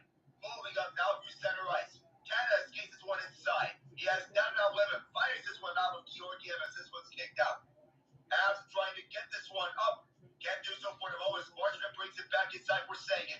And it's a toe drag shot. Georgiev shut that one down. Parise stood up his man towards the wall. That was down and out cross check. Over to the far corner. We stay 5-on-5, however. And Rantanen tied up by Suter and the drop pass over to Manson. Manson fires this one wide. 36-21 the hits in favor of Colorado at this point of the game. Johnson inside for Middlestat. Can't held the pass for the moment for a shot. Middlestat tied up. That was Petrovic who stood him up. Dallas points this one up in the air. Out at center ice. Sean Walker, the ex-Flyer, picks this one up. 5:20 to go here. In the second period, Mikko Rantanen's goal is the only Stanley at his own end. Tied up by Wood. Dallas has it. Benn stymied over the Avalanche bench. Colorado brings this one back for a split second. This one deflected up. Bouncing puck picked up by Walker. Chased after by Benn at the far side with 5 minutes. As the cross-ice pass over to Wood. The setup pass on a cross over to Walker. Walker fights through the round for the net. Out inside is a long shot gets blocked. Colton on the gate. Can't do so. There's a foot race. Jamie Benn at the down of his ship. Fires this one up of Georg. Wide by Gerard. And over back this goes for Walker. Shots 13 all here at Ball Arena. Game 6. Deep pass over to Drouin as he spins around. 4:30 remains. Harley looking for the equalizer. Starting up of his own zone. Heiskanen lead pass over to the Dallas and the Blue. Back over to Heiskanen. A Kareem puck. Heiskanen. Back over to Duchene left side. Back to Duchene. The ex-Av. Skate right by Drouin. Duchene. That's one poked away from him. MacKinnon's back there. Moved up front past Pavelski and up for Toews. Second period chances 5-4 in favor of Dallas. And cross-ice pass intercepted by Canada. And good job reading the lane for the best defensive defenseman in the NHL. Even when he's at his mid-30s. Lead pass up front for Drouin. Drouin in the right circle. This one went up a Lindell. He's tied up. Drouin had it poked away by Sam Steele. The puck is still free. Moved around. Off for Robertson. Nearly intercepted Dallas up with this. Here's Sam Steele. Bouncing puck past Duchene. Tied up in the near corner. Steele away from Manson. On the key. The bouncing puck looked in the spot. Bounced over to Georgiev. He hangs on. 3:26 remains here. Dallas to search for the tying goal. That was great work there for Fox's line as you go to break. Sam Steele as well. 3:26 left to go in the second. Again, I have to punch this button. How the heck is it only 1-0? It should be a lot more goals, if you ask us. Well, when all logical answers fail, just say voodoo magic. Yeah, I guess you have to. Just why not? Why not? It's been an excellent game. I'm still, admittedly, as I'm watching this one and the excitement and everything else has been good, I'm for the third as well, or maybe even more. Those baseball scores, when you brought that up, I'm going to be befuddled for the rest of the night. So thanks, Ian, for that, as it's still 13-0 Detroit over Arizona. 13 runs on 17 hits, but yet you get shut out twice by the Marlins. I don't understand it. Baseball. Well, baseball is the sport of chaos. Well, you're telling me, I mean, as you know, it's good fortune for my team, the Royals, but it's more of a surprise. I mean, it's not even a surprise, it's just a surreal feeling. Let me explain why. The Royals just got their 27th on the season in May. Last season, that came in July. That says an awful lot, honestly. And when you say it that way, that means everything. Cole Raggins has had a pretty good year. Again, 7 scoreless, 7 strikeouts, 2 hits. That's pretty good for the young man. Yeah, he has his ups and downs. The pitcher you should really look at is Seth Lugo. He's been unreal. He is a Cy Young the season, and that's not hyperbole. We're deep into the second here, Alec. Take it away. I mean, that speaks to how much the Royals have spent over the offseason to invest in the pitching. And to not only get Seth Lugo, but also Michael Wacha. Stars are inside. Oh, Georgiev had that one turned away off of his pad. And another star passes over to the near corner. Bouncing puck, Rantanen chopped away from Pavelski, can't get it out. Now it is side by Millsap. Pavelski whacks at it, pulled forward over to Robertson. Robertson across over to the open Duchene. Duchene sliding into the first line in the wake of the injury to Roope. Hintz was out. Fired around, here's Rantanen. Gets leveled by Harley. Now picking this one up, Gerard on the entry. Avalanche are back inside. The trip is Rantanen. Rantanen fires, blocked in front. Rantanen gets it back. Dropping it back over to MacKinnon. He can be dangerous with it. Far corner. And the pass just to Rantanen goes all the way back. Makar now has it his own zone. Dallas trying to get the triangle. Stretch pass over to MacKinnon. Over to MacKinnon. MacKinnon spins around. Looking for the open man. Another missed pass went over the heads of everyone. Toews picks this back up. 2:15 to go in the second. Wyatt Johnson surveying the action. Instead now goes up for a change. Deep pass from Toews. And now moves up front. The stretch pass doesn't work. Canada's aside Drouin. Up bouncing puck corralled down by Lindell. Benn now limit. Less than 2 minutes left. Benn moving up for the ice. JD Benn. This went up high. And it'll be gloved down by the flip off of someone or something. Placed out to 152. I'm not sure what that hit, but that definitely got a stoppage in play. I'm just wondering, as we're getting close to the second intermission, when will we see Dallas press for the goal? Again, it's only 1-0. You would think maybe middle third, but this is honestly a low amount of shot totals. And if you would have said that between these two teams, we would have called you. I mean, it looks like a soccer match out there. Low scoring and not a lot of shots, as is the case on June 1st in the Champions League final when Dortmund and Madrid will face off against each other. Free Eastern, 8 p.m. GMT at Wembley Stadium. 1:30 to go here in the second. Dallas wrote this game 1-0. They lead the series 3 games to 2. At his own zone, Jack Johnson, wearing the number 3, like in the beginning of career with the LA Kings. Here's Miles Wood back up with this offward Johnson. Stretch pass through the middle of the ice. This bounce on his way to Auditor will leave it over to the far corner. The Avs are 17-6 all time with scoring first in potential elimination games. They want to get another one of these wins here tonight. Last minute of the second period. Mikko Rantanen has the only goal. He'll love to have his team capitalize on it with another goal here. Dallas back in. Sam still saying it's on for Georgiev. Swings it on his side. That might have been a risky decision, but it pays out. Harley aside. And up front this goes. Dallas back in with Smith tied up by Middlestat falling down and keeping us in a steal. Middlestat forcing him over to the far corner. Bouncing puck cannot be settled down by Lindell. That's the Lindell who started for his own end with 30. Through the far side. And around on the back end inside for Robertson. Robertson behind the defense. He's now behind in that shove by Middlestat. Robertson goes back over to the point where he sends it over to Lindell. Just can't get anything out of this. Run puck luck over up, but you can say excellent defense by Colorado in the closing stage of the second period. Events furthered by Pavelski. And Colorado gets this one all the way out. It will not be a shot by the Stars here during the second period. Wow. Rantanen's goal, the only one that stands. It's the power play goal, and the Avalanche are 1-0, despite Dallas having the advantage shots 15-13 after 40 minutes. Those are all good points, Alec. I wanted to make sure. The reason why I interjected only for a moment, Thomas Harley slap shot of the puck around the inboards in frustration. Seen the Colorado Avalanche be frustrated in this series. Very interesting going into this third period. And do keep in mind, the last time we seen these two teams, Colorado down 3-1, they won 2 straight, forcing a game 7.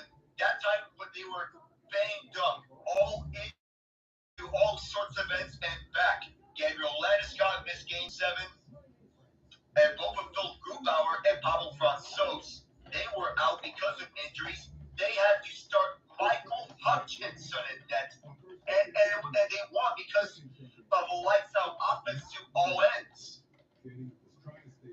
I want to look. I want to look at this record. Go ahead, Ian. Okay. Well, about another different point. So, John, go ahead and make your point first. I just wanted to look at the Avalanche records in Game 7s, and what I'm seeing right now is 6-10 that they say. But I think that this core group, alongside Nathan MacKinnon, Cale, Makar, and Mikko, Rantanen, are 0 for, correct? I think it's like 0 for 5 or something like that. 0 for 4 is MacKinnon. Yeah. 0 for 3 is this current core. When you take away that 2014 game, because back in 2014 it was just MacKinnon. Ever since, it's been the big three of MacKinnon, Rantanen, and Makar. That's the point I wanted to make. Thank you for clarifying that, Ian.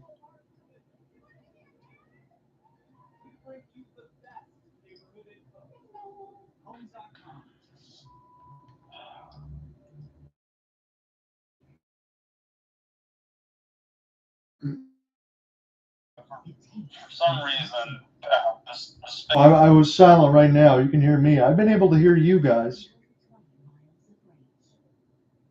Can you hear him?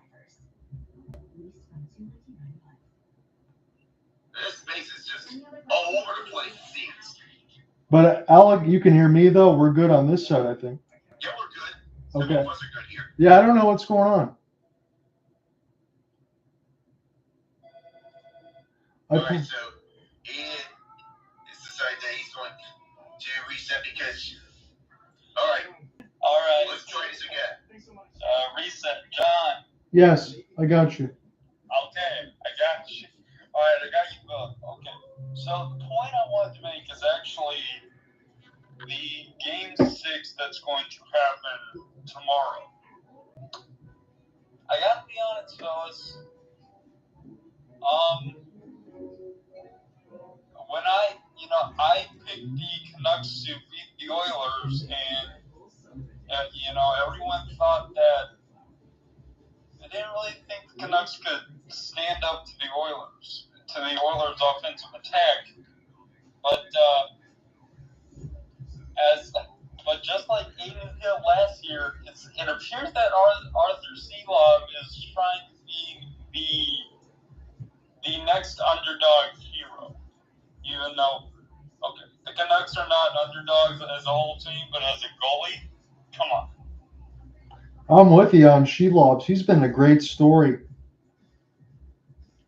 Really? Yep, he has been. I mean, last year he was promoted to being the backup to Thatcher Demko at the latter end of last season. He was okay for his standards, perhaps the best backup goalie last season because Colin Delia and Spencer Martin were all over the place for Vancouver. Goaltending took a massive hit after Demko went down to injury. This year it was stabilized with Demko and Casey Smith. And now with Shelovs in the boat after Smith went down to injury, he's filled in nicely.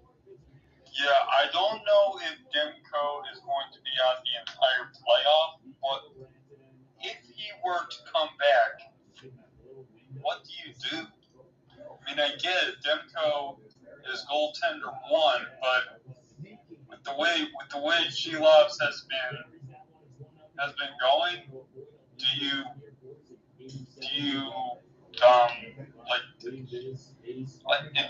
interrupt that flow?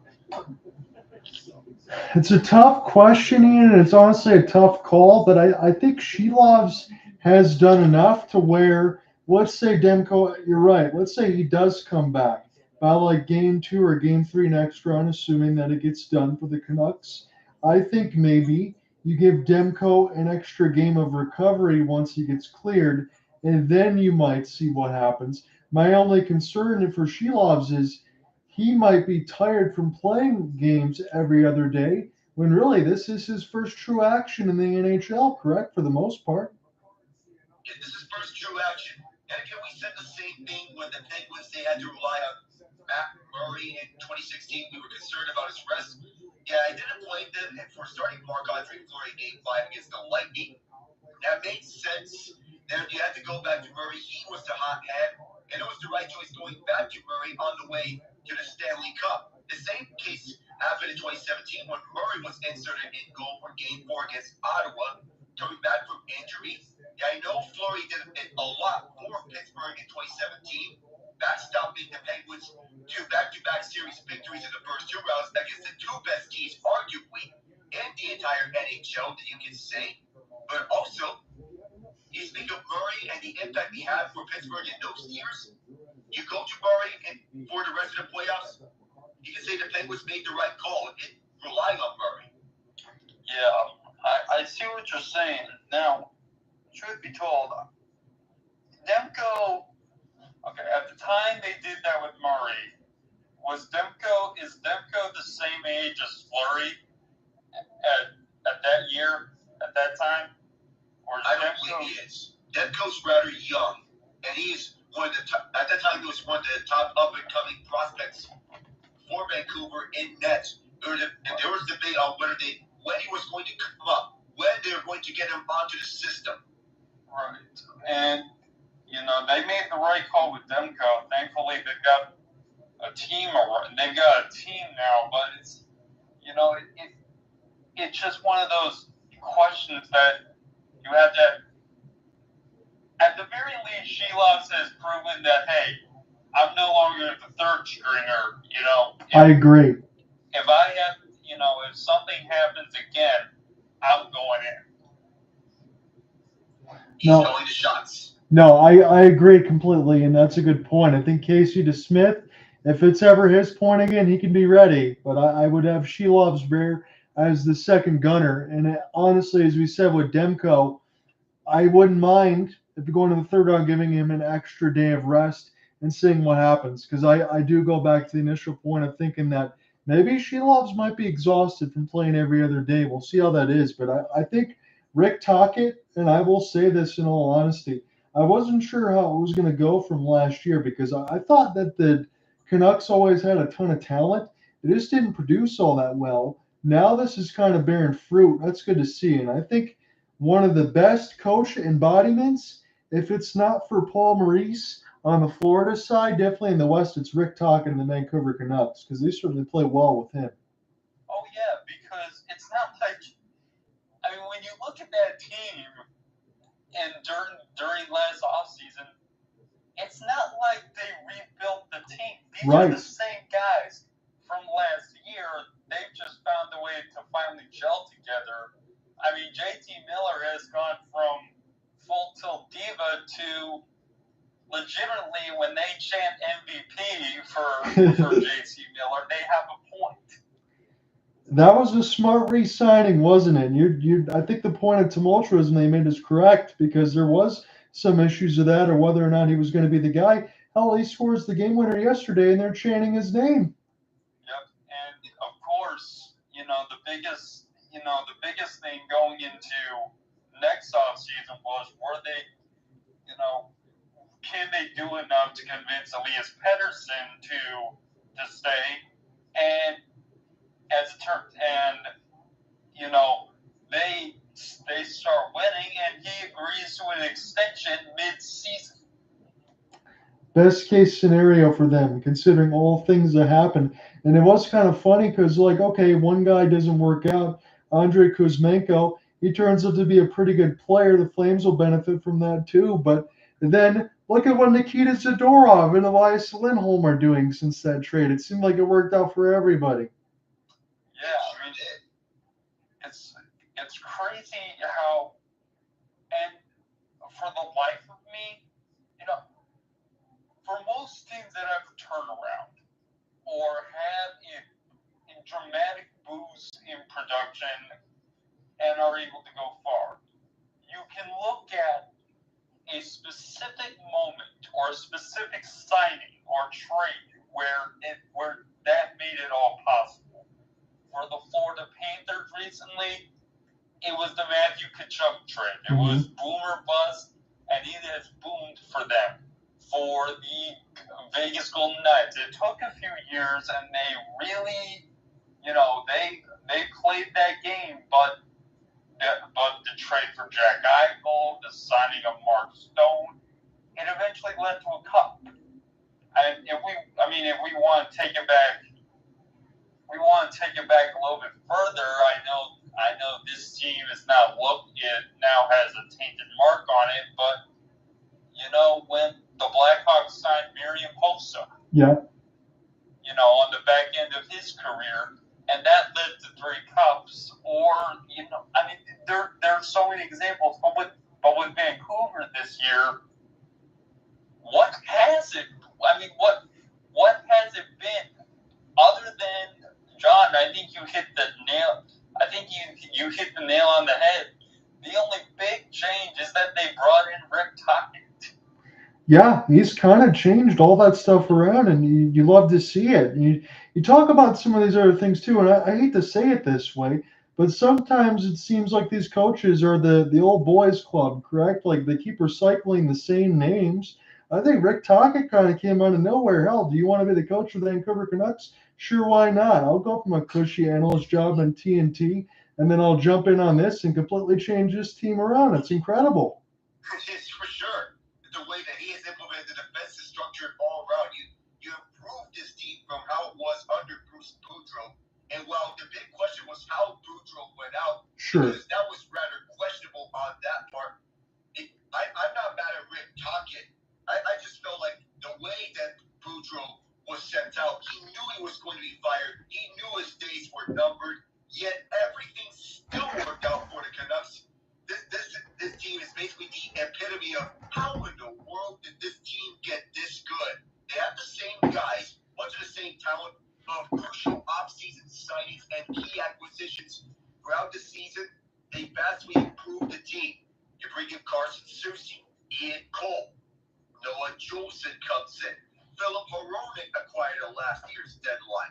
Elias Lindholm, Nikita Zadorov through 2 separate trades with the Calgary Flames. Casey Smith as the backup to Thatcher Demko. All of them has made a huge impact for the Canucks. In many ways, more than one. And with the recycling the coaches, well, it's worked out for Vancouver. You can speak of another one that just happened today, which involves the Toronto Maple Leafs. Ian and I were discussing the possibility of Craig Berube becoming the head coach of the Maple Leafs. And now, as first report by Elliot Friedman, that is a reality. What's your immediate thoughts of that, Ian? I know you know Berube well with the Blues. Well, okay. So, Steve Dangle actually put it a lot better. See, Berube, he's another coach that does really well in the regular season. When he came in and won the cup with St. Louis, that team had superstar power on it. You had Ryan O'Reilly, you had Vladimir Tarasenko, you had Alex Pietrangelo, you had a spark in the goal in Jordan Binnington that was also a blessing. And with that team, they went and won the cup, even though at the time Berube took over, they were dead last in the NHL. Yep.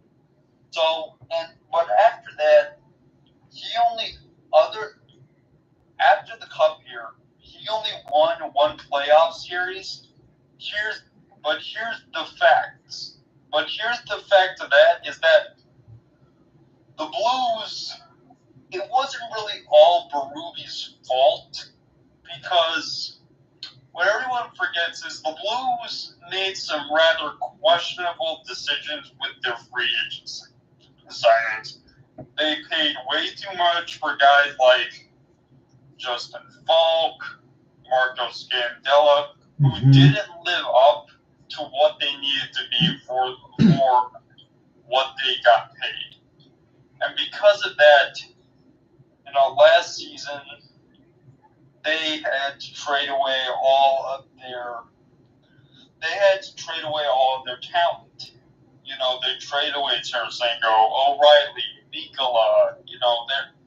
They traded away Ivan Barbashev, who was a very, very good and Yes. third lines. You know, and if I'm being honest here, John, The Leafs right now have more talent, more high-end talent than the Blues did in 2019. Berube knows how to win cups, or a cup. He did it once with St. Louis. I think he can do it with Toronto. The key is they need to play it smart. And I think this offseason, Mitch Marner is probably gone. Alec and I have debated this, and I've seen it around on Maple Leaf Twitter. Marner is probably getting traded. So with that, though, with Marner's money coming off the books, don't worry. What the Leafs need to do is not go big game hunting. You still have Matthews. You still have Riley. I think, as far as I know, I think they just signed Nylander to an extension. Yes. So that's there. And then, there's and you still have Tavares, who's older, but he can still provide a scoring touch. They need to shore up the depth because if they're if their core four or what's likely going to be core three doesn't perform, we just saw what happens. Yeah. They will fail, which means they need to do what Vegas has done, what Florida has done, and quite frankly, what the Blues did in 2019. They need to get adequate depth so they have 4 legitimate scoring lines. And with that, I can almost guarantee you Berube gets the Leafs to the conference finals. Stanley Cup finals, I don't know. But conference finals, you give them an all-around team, oh yeah. He's getting you to the conference finals. We'll see if they can get to that point, because the second round, that was the thing that kind of got in the way, and that's what they want to do, and I don't disagree with your points. We are underway now in this third, as this is sent back around the end boards. Again, I apologize for the barking dog. I had to open up the window here because it's getting quite warm. As this is sent down across the left side red line, and Cogliano off the spin and turn. I'll go ahead and chip it off the glass at the halfway marker. I'll leave it to Alec Nava and have him close, because I closed the last time we did the cast. And if we get to OT, we can split that as well. He'll lead off. As this is now on the left side, red line for Dallas.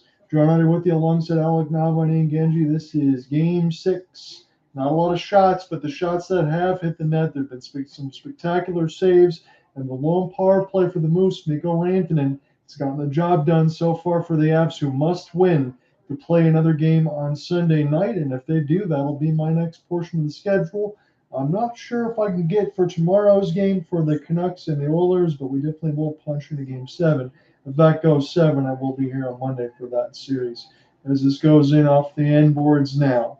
Avs got it. Cale, Makar, long outstretched pass to Nathan MacKinnon.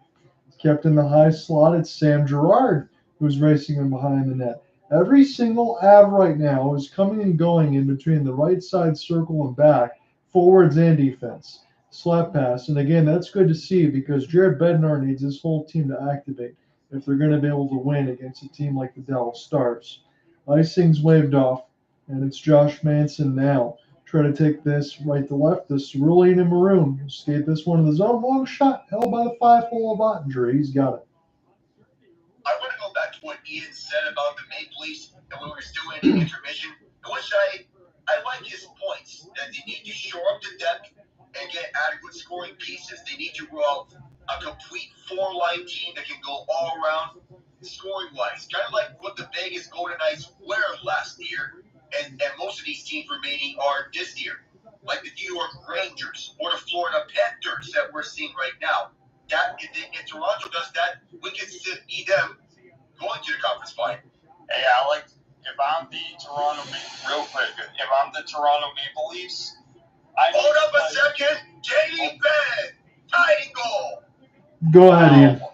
Oh, sorry about that. You're fine. Sorry about that. I'm behind. But if I'm the Toronto Maple Leafs, first play, I don't know what their cap situation is, but after they trade Marner, I'm sure they'll free up a little bit of money.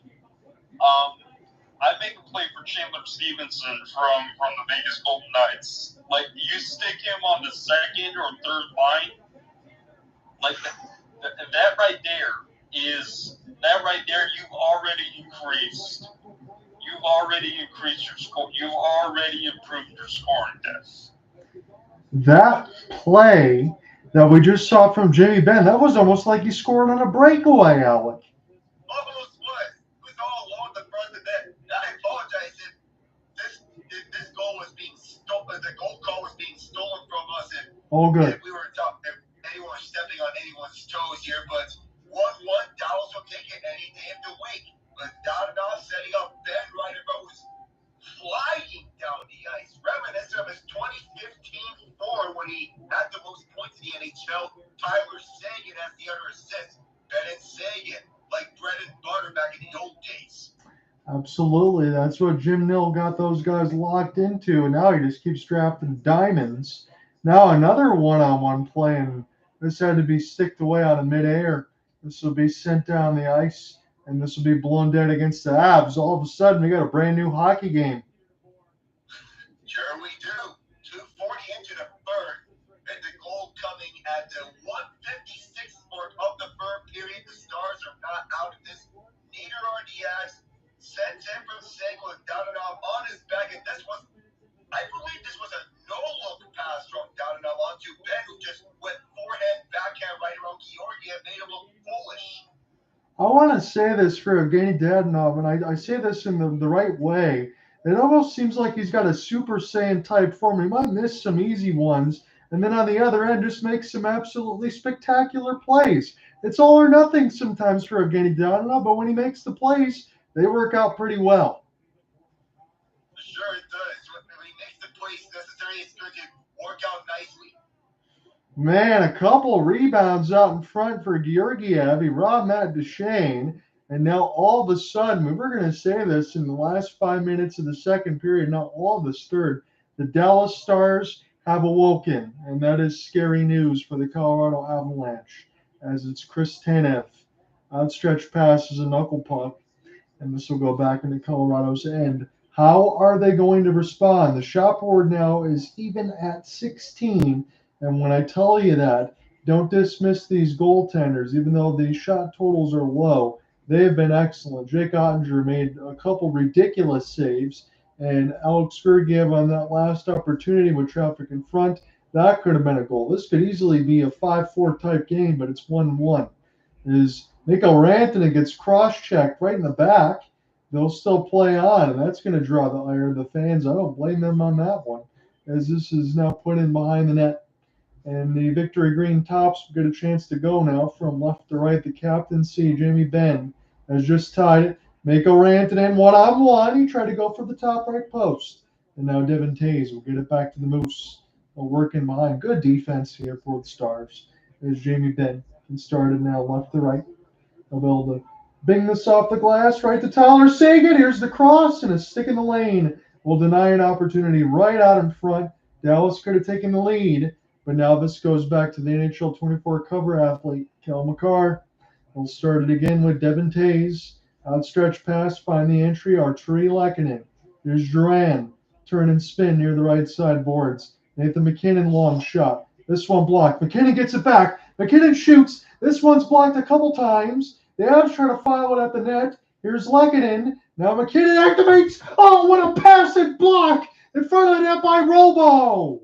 This goes to the right side, Dot. Here are the Avs again. It's Gerard sends it across. What action that we've had. Stutter step, MacKinnon. He shoots. This one blocked by Ottinger. My goodness. As Dallas flips it out. What are we seeing here? You mentioned about survival here, pure survival. This is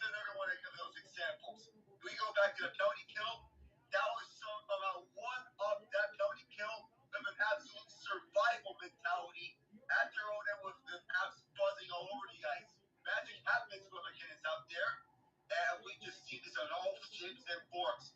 MacKinnon, Drouin in slot, and a well-timed block by Jason Robertson to take away what could have been a nice opportunity for Drouin to cash out the go-ahead goal. We stay even one-on-one. Both these teams each have 4 third-period scoring chances. And this game has been insane. And that last pass behind the net from MacKinnon was between the legs of Tanev.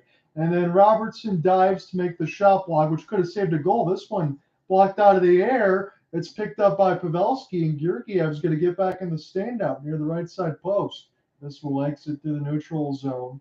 Here are the Avs. It's Makar. We'll send this one down deep. Casey Middlestat will try to give chase. He's been a good ad in that top 6. Again, they've been trying to replace Nazem Kadri for several years since winning the Cup. They're hoping that Casey Middlestat can continue to do that, as this is now on the left side red line. Cogliano, the 4th line for Jared Bednar, fires it in. This will be sent back around. Here for Colorado, they'll intercept to the right side. Cogliano try to go ahead and find it, but this will go back to the Dallas defense. Here is Dallas with the puck on the left side blue line. Cogliano again. He's had one heck of a shift as this goes across the Avs logo. Here's a chance steal. Long save for Georgiev. No problem there. Jack Johnson full speed. He finds the entry. Power move. He'll work his way behind the net. It gets canceled off. You're not going to be able to take him off the puck though with a hit. Bounces out in front of Drouin. And the Avs like it in. It's Gerard now. Here's a pirouette. Jordan try to set it up in the high slot. What a move by MacKinnon! This is a wrister, and this goes on a play. I've said that about 5 times already, and I'm glad I did.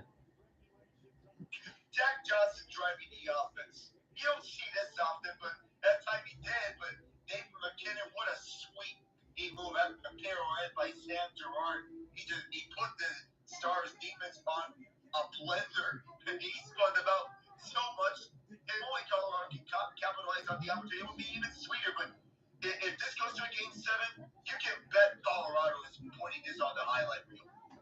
Yeah, you'd have to think so. We'll see if it goes. We're getting close to the point where I switch it back over to you. That was a gigantic goal for Jamie Benn, assisted by Evgeny Dadonov. We will see if that's going to propel the Stars to finish this one off tonight at Ball Arena.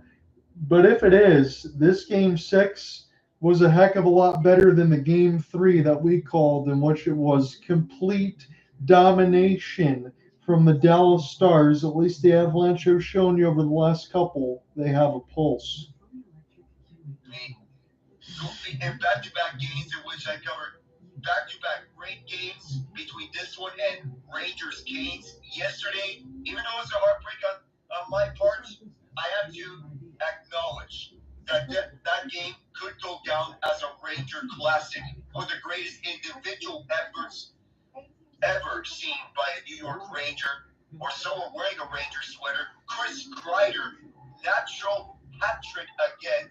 Ian and I were going to call the 3rd period. And if you're Carolina, it feels like you have a ton of decisions to do in the offseason. You have 15 free agents, 9 of which are UFAs. You have $31 billion in cap space. Carolina's priorities are to give Gensel a long-term extension. Sure. They don't have Martin Necas like they're supposed to. They're not focusing on Martin Necas on their plans. It feels it would be a big blow, but if they're prioritizing Seth Jarvis, I think it's one or the other between Necas or Jarvis, which means that Necas could also likely be either traded or offer sheet. Necas could be one of those guys, Alec. Had a great year the other year, and maybe Don Waddell and company doesn't think that he can repeat it? Question mark there. If he fits into an offense, I think he's an offensive player, but he certainly thought into Rod Brendamore's games. Though Brindamore himself, we don't know if he's coming back. That would be something you and I need to have a discussion about, especially during like a free agency frenzy show when I usually do that with Cooper. Probably have you join in on that one because I am very interested to see. I think that's a great point. We know what Carolina's ceiling is. Is Rod Brindamore the guy to get them over the hump? I know that's crazy to say, but I know fans are probably a little bit frustrated because they've had a team that essentially went all in this year.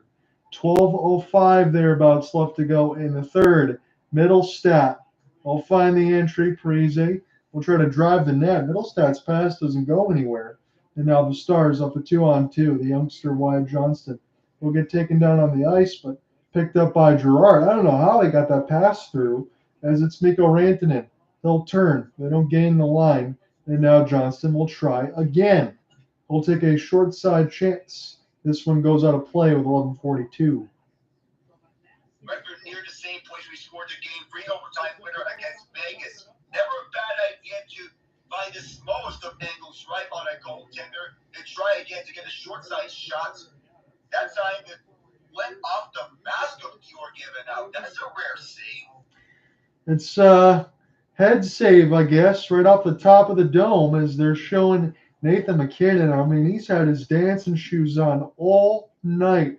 Number 29 has looked like the best player on the ice, but again, the Colorado Avalanche find themselves in a situation where they are neck and neck with Dallas, and Dallas, with their team depth, they just won't go away. And the Avalanche are going to need to win 2 games to finish it off. Pavelski, this is fired toward the net.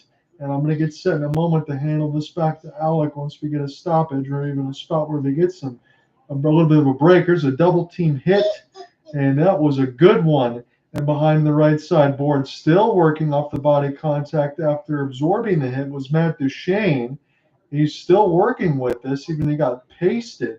But now Marchment, Duchene, Ross Colton try to join in on the fun. It's very loose. Duchene makes a pass instead. Why didn't he shoot that puck? As this goes back now. 10:55 left to go in the third. Here's the reverse hit. Marchment stays on his feet. We'll funnel it into Georgiev.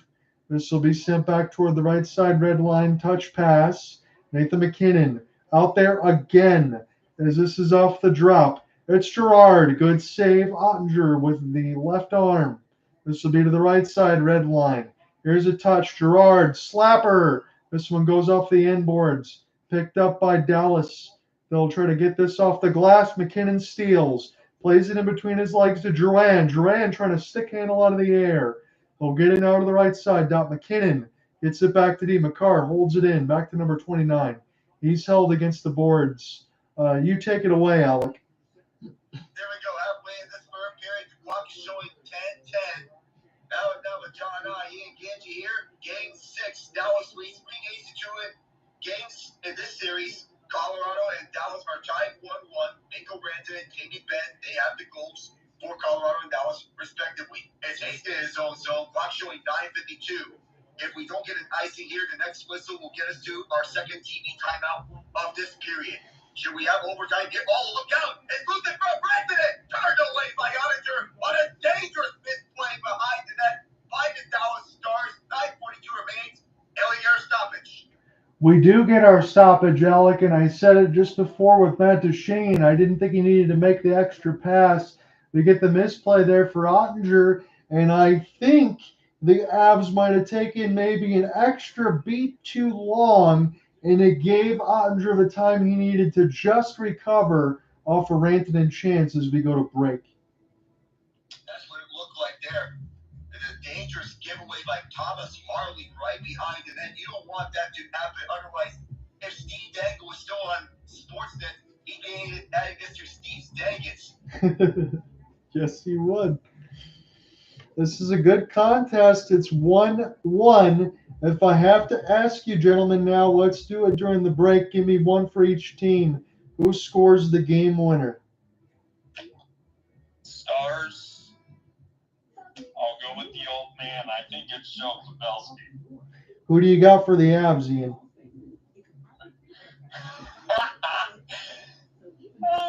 You know what?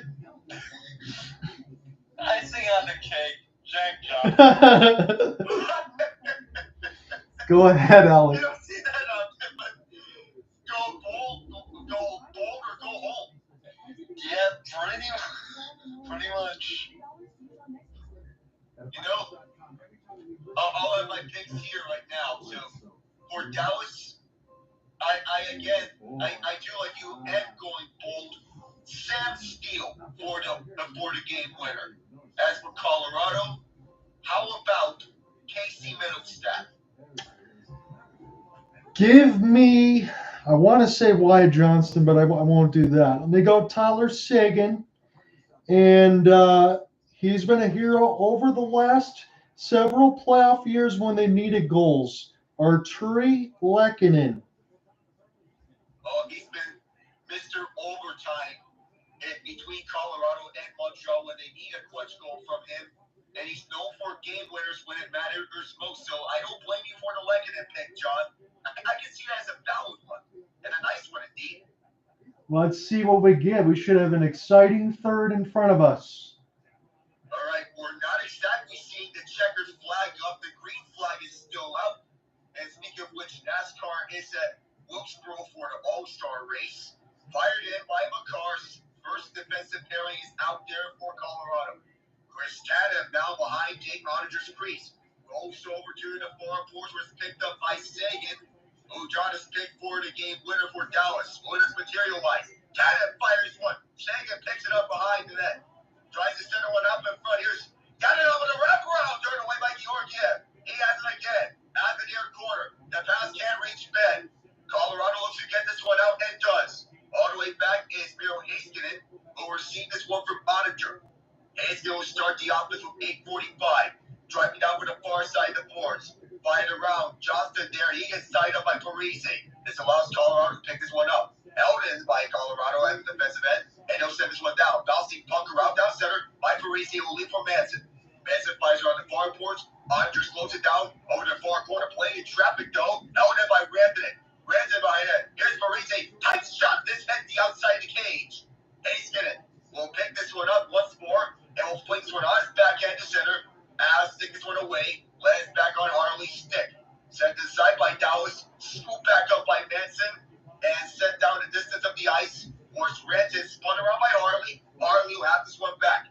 Harley leading the way of 8 minutes remaining. Puck loose. Has to have it back. As Miles Wood. The game won overtime hero. To the right side. And shot wonderful. Radek Puck was right in his face. And a shot was banned on by Keith Rantaner's Wood behind the net. Let's see have some more match in here. Deep shot. Ottinger fouled. The puck's still free. Ottinger falling. Somehow covers it up. With all sorts of players all over him. Miles Wood. Thomas Harley. Right there on the scene. Is everyone okay? Ottinger's back up. Wood gets back up. I think you could also ask us that same question here in the broadcast booth, Alec. What a dangerous set of circumstances for a bouncing puck. And I can tell you this, gentlemen, there is no question that both of these teams want this thing. When you see that car crash in front of the net, and again, Dodonov almost scores. That's the second time we've almost seen him score when he hit the outside the post in the first period. What a massive collision that was with Foxa and Walker. That almost was disastrous for Walker. He was so close, dangerously close to the glass on that end.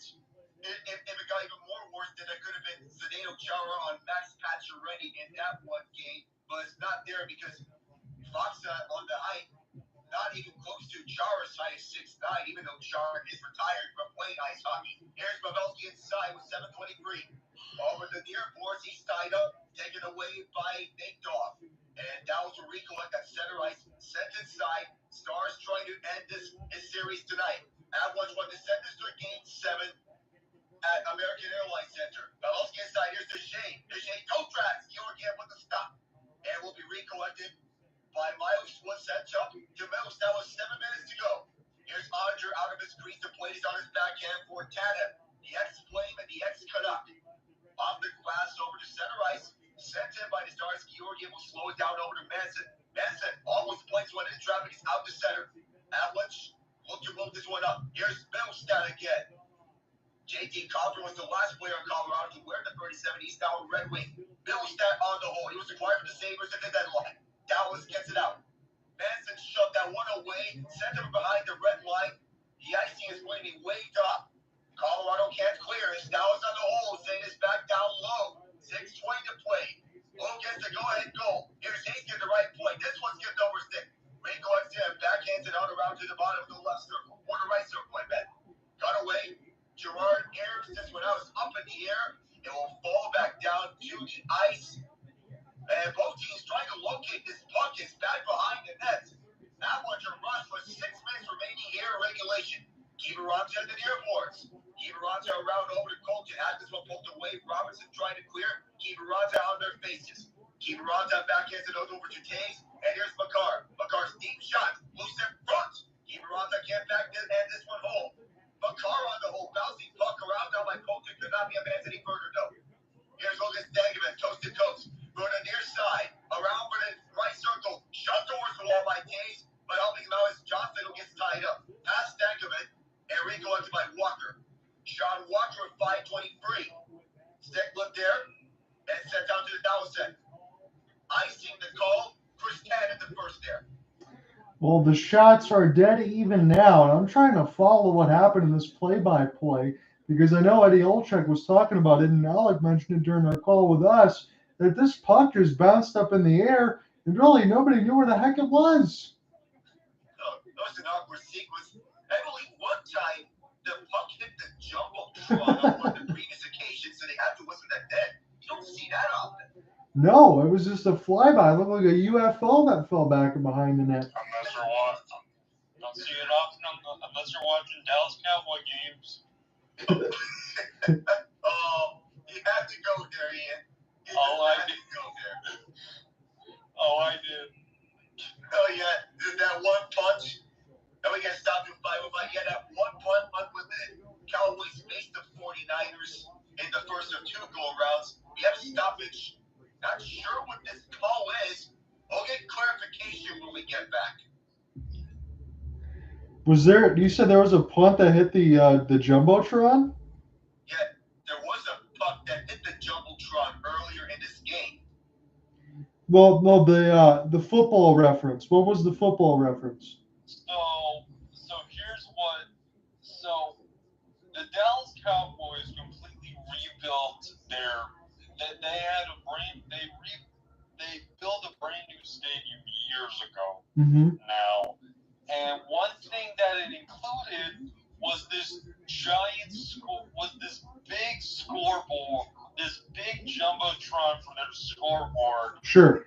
In the middle of it's right above midfield, it's right above midfield. The thing is, their punter had a powerful enough leg that, or if you have a decent leg, your punt might bounce off the bottom of the scoreboard, and you have to re-kick it. And I believe that happened during a game against the 49ers in the playoffs. It did. It's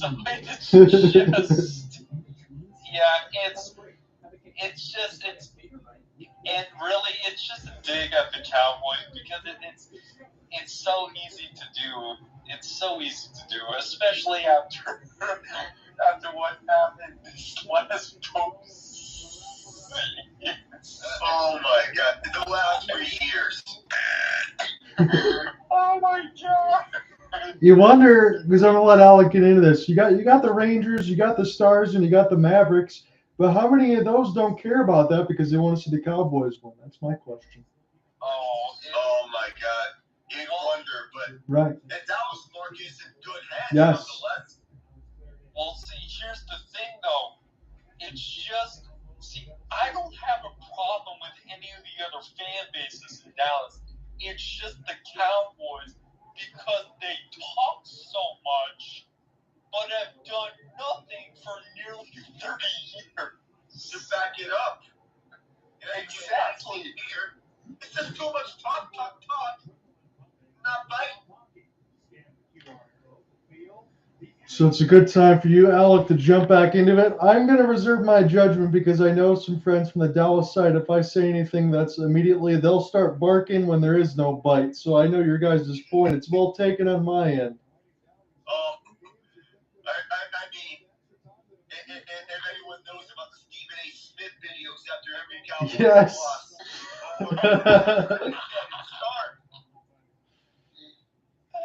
Go ahead and take it now before it goes off the rails. Oh my God. boy, are we from Cowboys fans, aren't we? We have a thing something afterwards. The Seguin winning it. Heiskanen, there's a deep shot. Walked in front. Middlestat trying to clear. It bounces up. And it's out. Colorado can get their changes now. Seguin almost catches him out. Now he does. That passport got it. I'm almost there. Benn holds it in. Around it and Farbor's. Georgiev thought about playing it. Seguin jumps on it. But instead, this will go right over to Miles Wood. We'll have an overtime winner in game one. We'll see if this game goes to overtime. But both teams, they're hungry for this game. Who knows how long this will have to take. But both teams, they want to get off as soon as possible.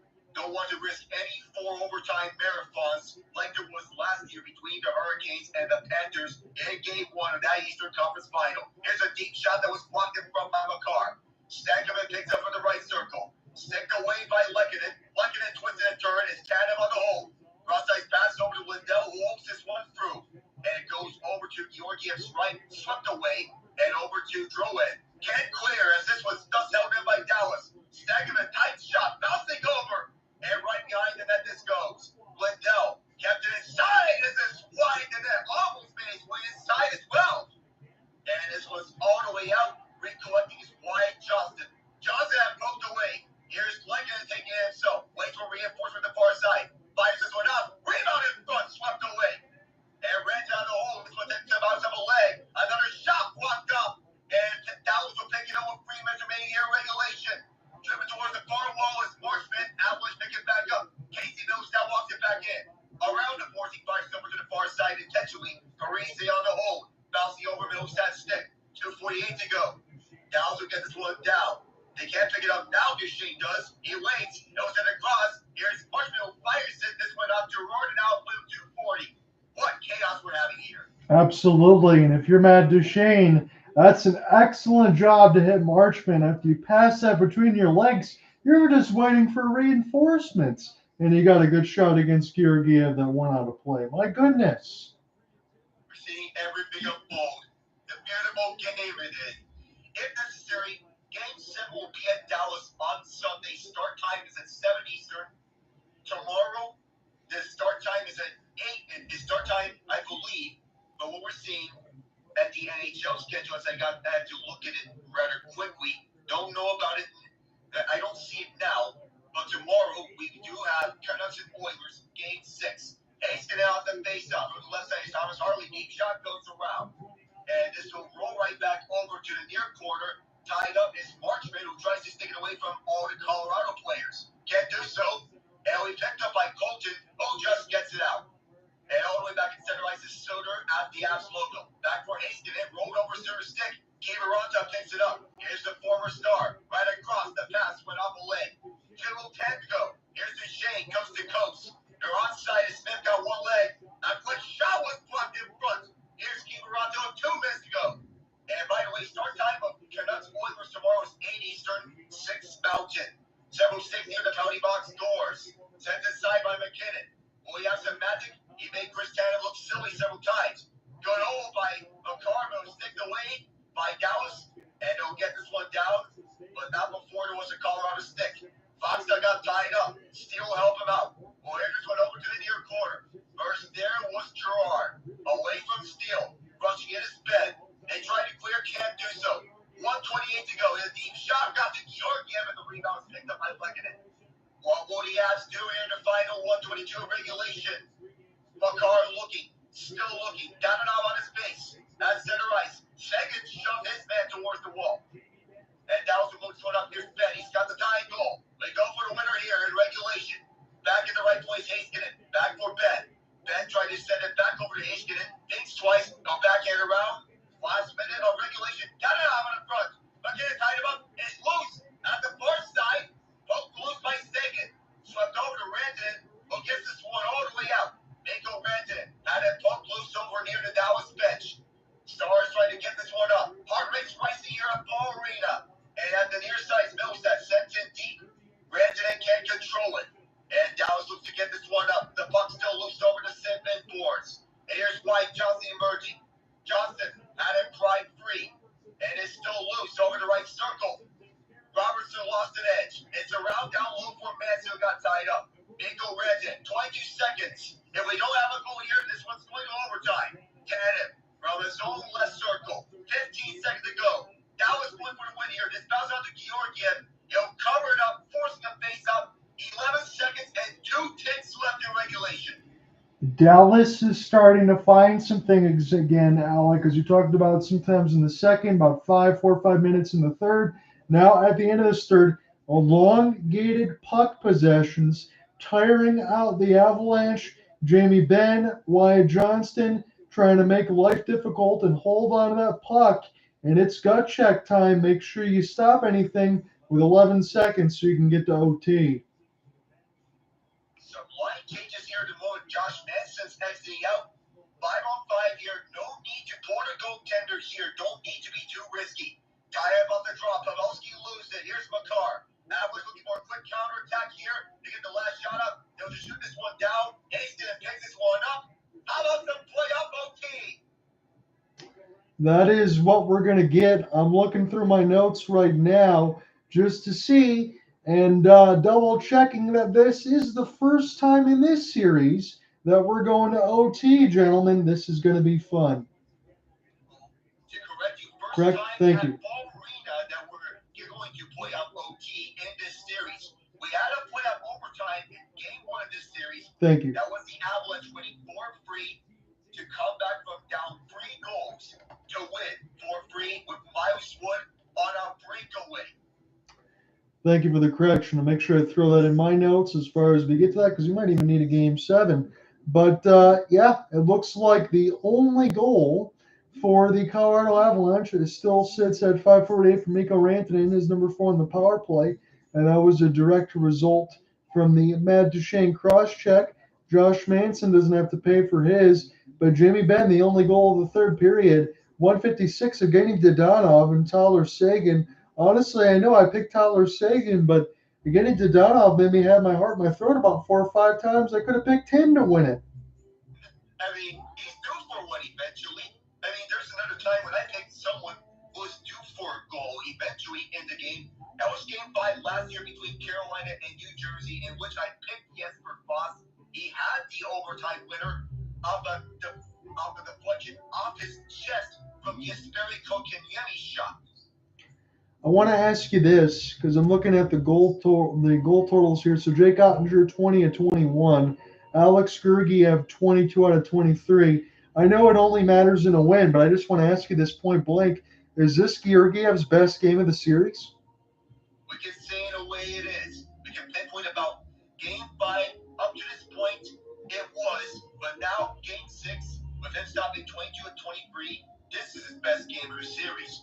He's rebounded into form with a 957 save percentage and is making the saves that he needs to have. We're going back to last year's form. That's what Colorado needs to see when he had the season of his life. This year's numbers were rather down, and I know he has with love and he worked to bounce back onto last year's form, and this game he has. I agree. I'm throwing it out there, and again, you talked about it on ESPN tomorrow. I don't know if I'm going to be able to cover that one.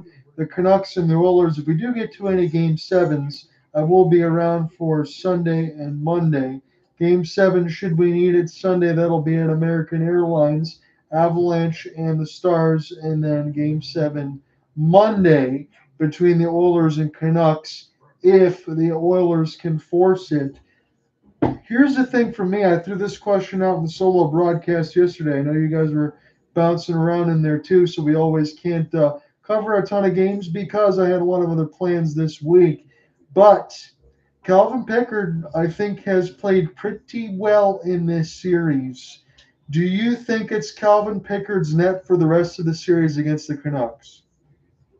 Yes, I think it is his net because it's got the Oilers back into the series with his goaltending.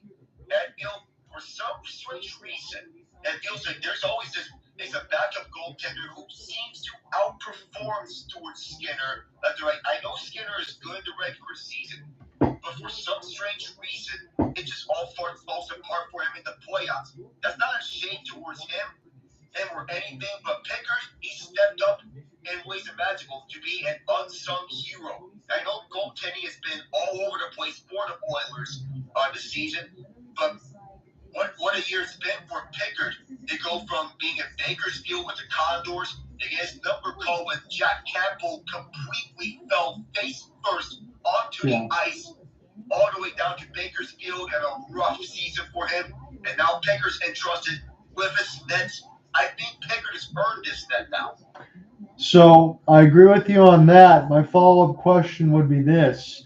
Assuming the Oilers, let's say they do get past the Canucks, and they get to the Western Conference Finals, is Calvin Pickard and Stuart Skinner a good enough goaltending tandem to win a Stanley Cup?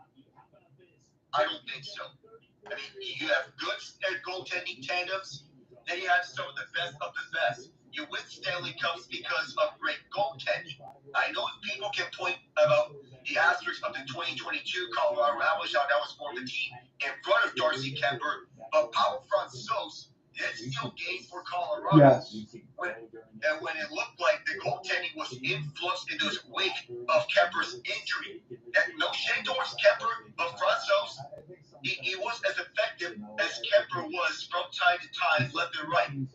Kemper was all over the place as well, but he did steal games for Colorado. Just remember about how much he was tested some times or some throughout.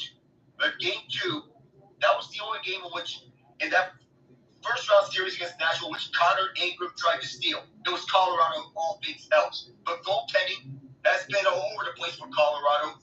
And Edmonton, it's been all over the place. I think that the opponent that we feel, if I'm the Oilers, the opponent that terrifies me is Dallas.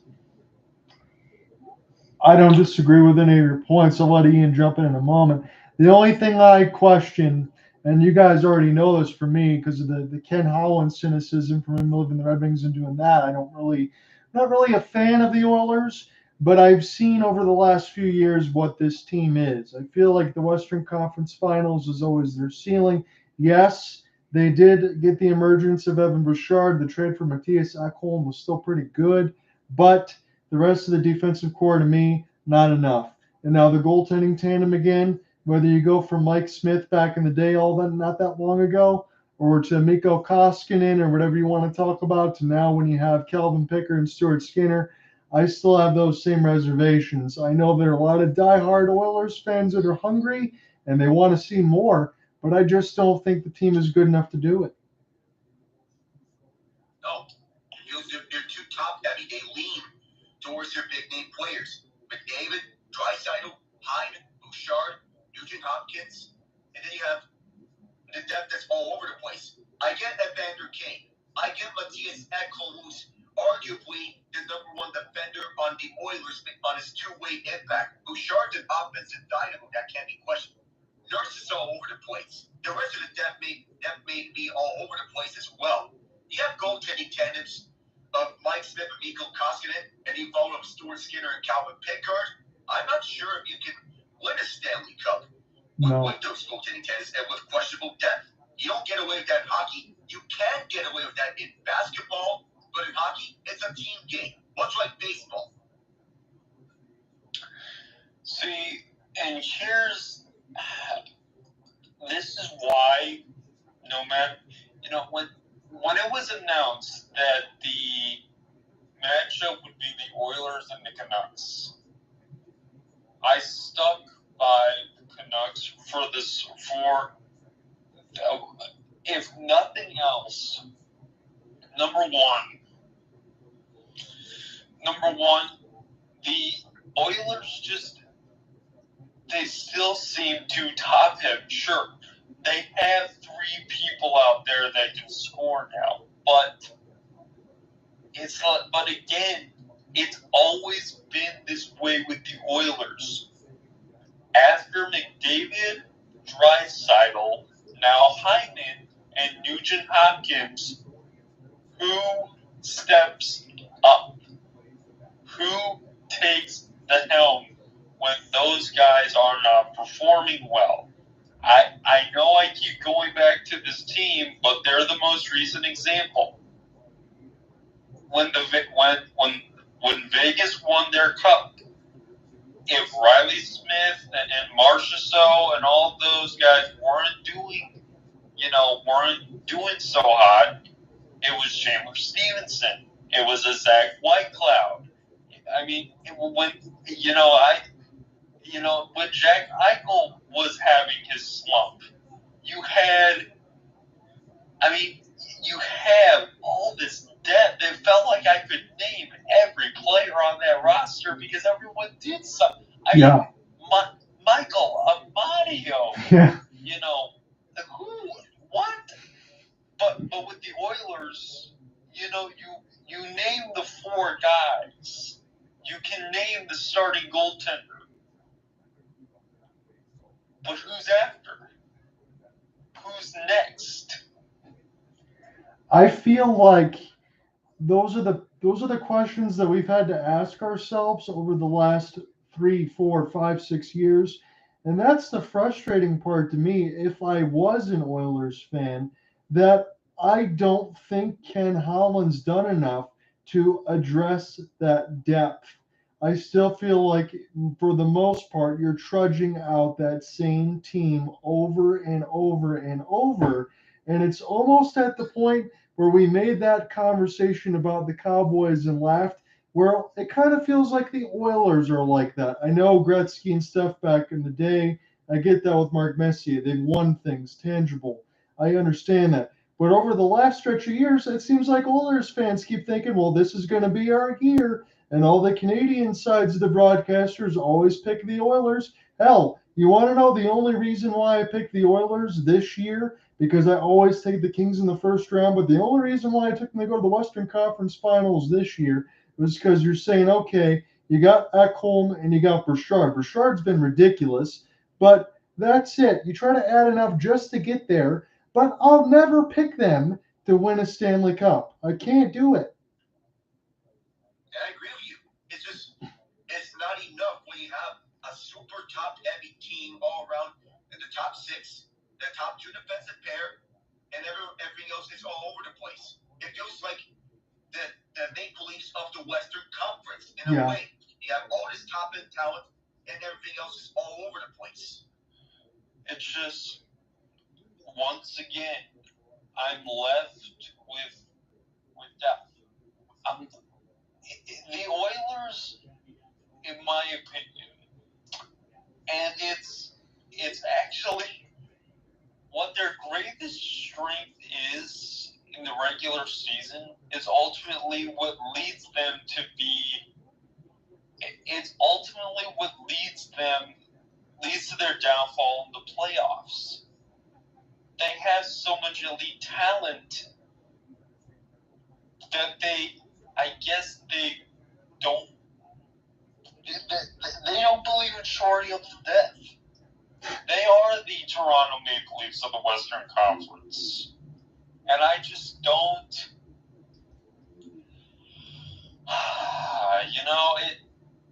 it's an endless cycle because we say this every year. Yeah. But the point still stays.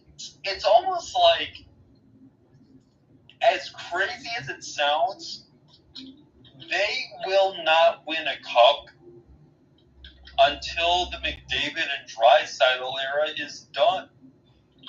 They have to start over. And truth be told, you could say there's an argument to be made that this all started during the Chiarelli era when he locked up McDavid and Draisaitl.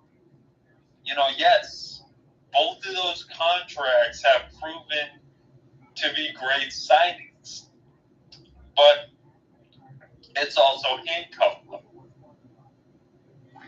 I mean, I could think about it too, because I know we're going to be getting into the overtime, and I know you can't always hit on everything, because you got Taylor Hall, you got McDavid, you got Draisaitl, but then you draft, Jesse Puljujärvi or Neil Yakupov or so many other guys that they completely missed on when it seemed like there was a stretch of 6 years where they had like a top 5 pick guaranteed. Feels that way, and not anymore. And as for Puljujärvi, we starting to wonder if he's a one-year wonder now. Right. It's a shame sometimes it doesn't work out, but that's the way that it is. And I think Ian's points are well taken. So are Alex, as you mentioned it. I don't want to be disingenuous to any Oilers fans, but I will say this is probably a blood rival for the Canucks. Honestly, I'm rooting for the Canucks because they're fun to watch. They truly are a fun to watch team. They excite me as a team as well. Ian and I have been talking about it over in one of our group chats with Rich, Big Rich, and all that's it. Big Rich said that he's liking this Canucks team at this point. The teams he has an affinity with, the Nucks, Sharks, Wild, and Habs. Sharks because the intrigue in the long-term future that they have. Well, for Vancouver's case, about their turnaround that they've had, not only with the coach, but also the way that they've kept the guys around and measure with the new additions. It's chemistry that matters most. It is. You got to be able to do that. And like Ian said, I know we're going to begin an OT here, but JT Miller, you're at a crossroads. Hey, we're going to link you in. And then also, JT, you're going to be one of the best two-way players and kind of embody that team. Buy into the system, have chemistry. As you said, Alec, it seemed to work out well. And I feel like they're going to be the team that's going to advance. Maybe the Oilers take it to 7. But I do think we're going to see the Canucks. Question is, are we going to see the Avs or the Stars? We're going to OT. Yeah, as we see, MacKinnon, Mikko, Rantanen, Arturi, Lehkonen each have 2 overtime goals. The leader among overtime goals in the playoffs on these lists, Joe Pavelski with 4, with one of them coming just last year. You take it away, Alec. You take the first 10. And should it go to the next 10 minutes, I'll hand it back over to you. Playoff overtime. 2 of the best forwards in ice hockey were tied 1-1. Mikko Rantanen opened the scoring. Benn tied up in the third period in the opening 2 minutes. And that's where we are now. Rantanen from Drouin and Makar. Benn from Gauntlet and Seguin. At center ice, it's a battle for this loose puck. Dallas gets to it. Try to end this series tonight here in overtime. 30 seconds gone. And here's Toews. Through the far side. Avs trying to force a game 7. Last time they made in a playoff overtime in game 6 while facing elimination 2019 when they faced the San Jose Sharks. It was Gabriel Landeskog who sent the way to San Jose. And inside comes Dallas. Several pokes in it. They're 11-9 potential series splitting overtime games all time. 5-3 in overtime games and force a game 7. Here's a house from Benson. Now ready to the outside the post. And the Stars clear this one all the way down. Benson's the first there back. And he'll pick it up. Right behind Georgiev and setting things up in front. Benson to center ice. To the right side, float around for the near boards. Auditor played it behind. Miles Wood rushing in. He has an overtime winner here. That was game 1 of this series. And one of the Stars got tripped up. No, this is going to result in a penalty. Several swipes on it. This is MacKinnon walking his forward. We will not get a penalty. Back deep is Wood. Around this goes back for MacKinnon. Still out there on the ice, being double shifted. Gets pass outside the zone for Walker. Everyone's forced to exit. And the Stars will pick this one up. Here's Heiskanen on his backhand around Colton. And we'll send this down behind Georgiev. Walker will send this one around. Kept alive by Jason Robertson to the front of the net. That one did not make it all the way through. And the Stars keep this in. Here's Wyatt Johnson tied up by Walker. Hook loose. Here's Colton. Ross Colton send it forward over in front for Duchene. 4th line out there for Colorado. Duchene beat out by Tanev. Several whacks at it. Boxa ties up his man. A shove towards the wall. Makar on the hole. Cale Makar around Greg Smith. To the front of the net. Makar on it backhand. Couldn't fire this one up. And this will go all the way back to center ice. Here's Johnson. Moved up through the near side. Fired around by Wagner. Auditor placement out over to Lindell. The front Smith clears it out. And waiting at center ice. Back penalty. Here's Sam Steele. Steele shoved hard towards the wall. And a ride towards the wall. Hook loose. And is strip free all the way down to center ice. Shoulder across. Heiskanen will restart. Mill's now reaching there. Send in. It'll go over to the near corner. Pavelski there. Nansen slipped away from his held in by Duchene. Out of us. Marchment tried to end it. Pavelski on the backhand. Georgiev shut it down. The rebound's still free. And then the near corner. Marchment had a whack in it. Going to the opposite wall. A hole by Heiskanen as down goes Rantanen. Pavelski on the keep. Here's Ryan Suter.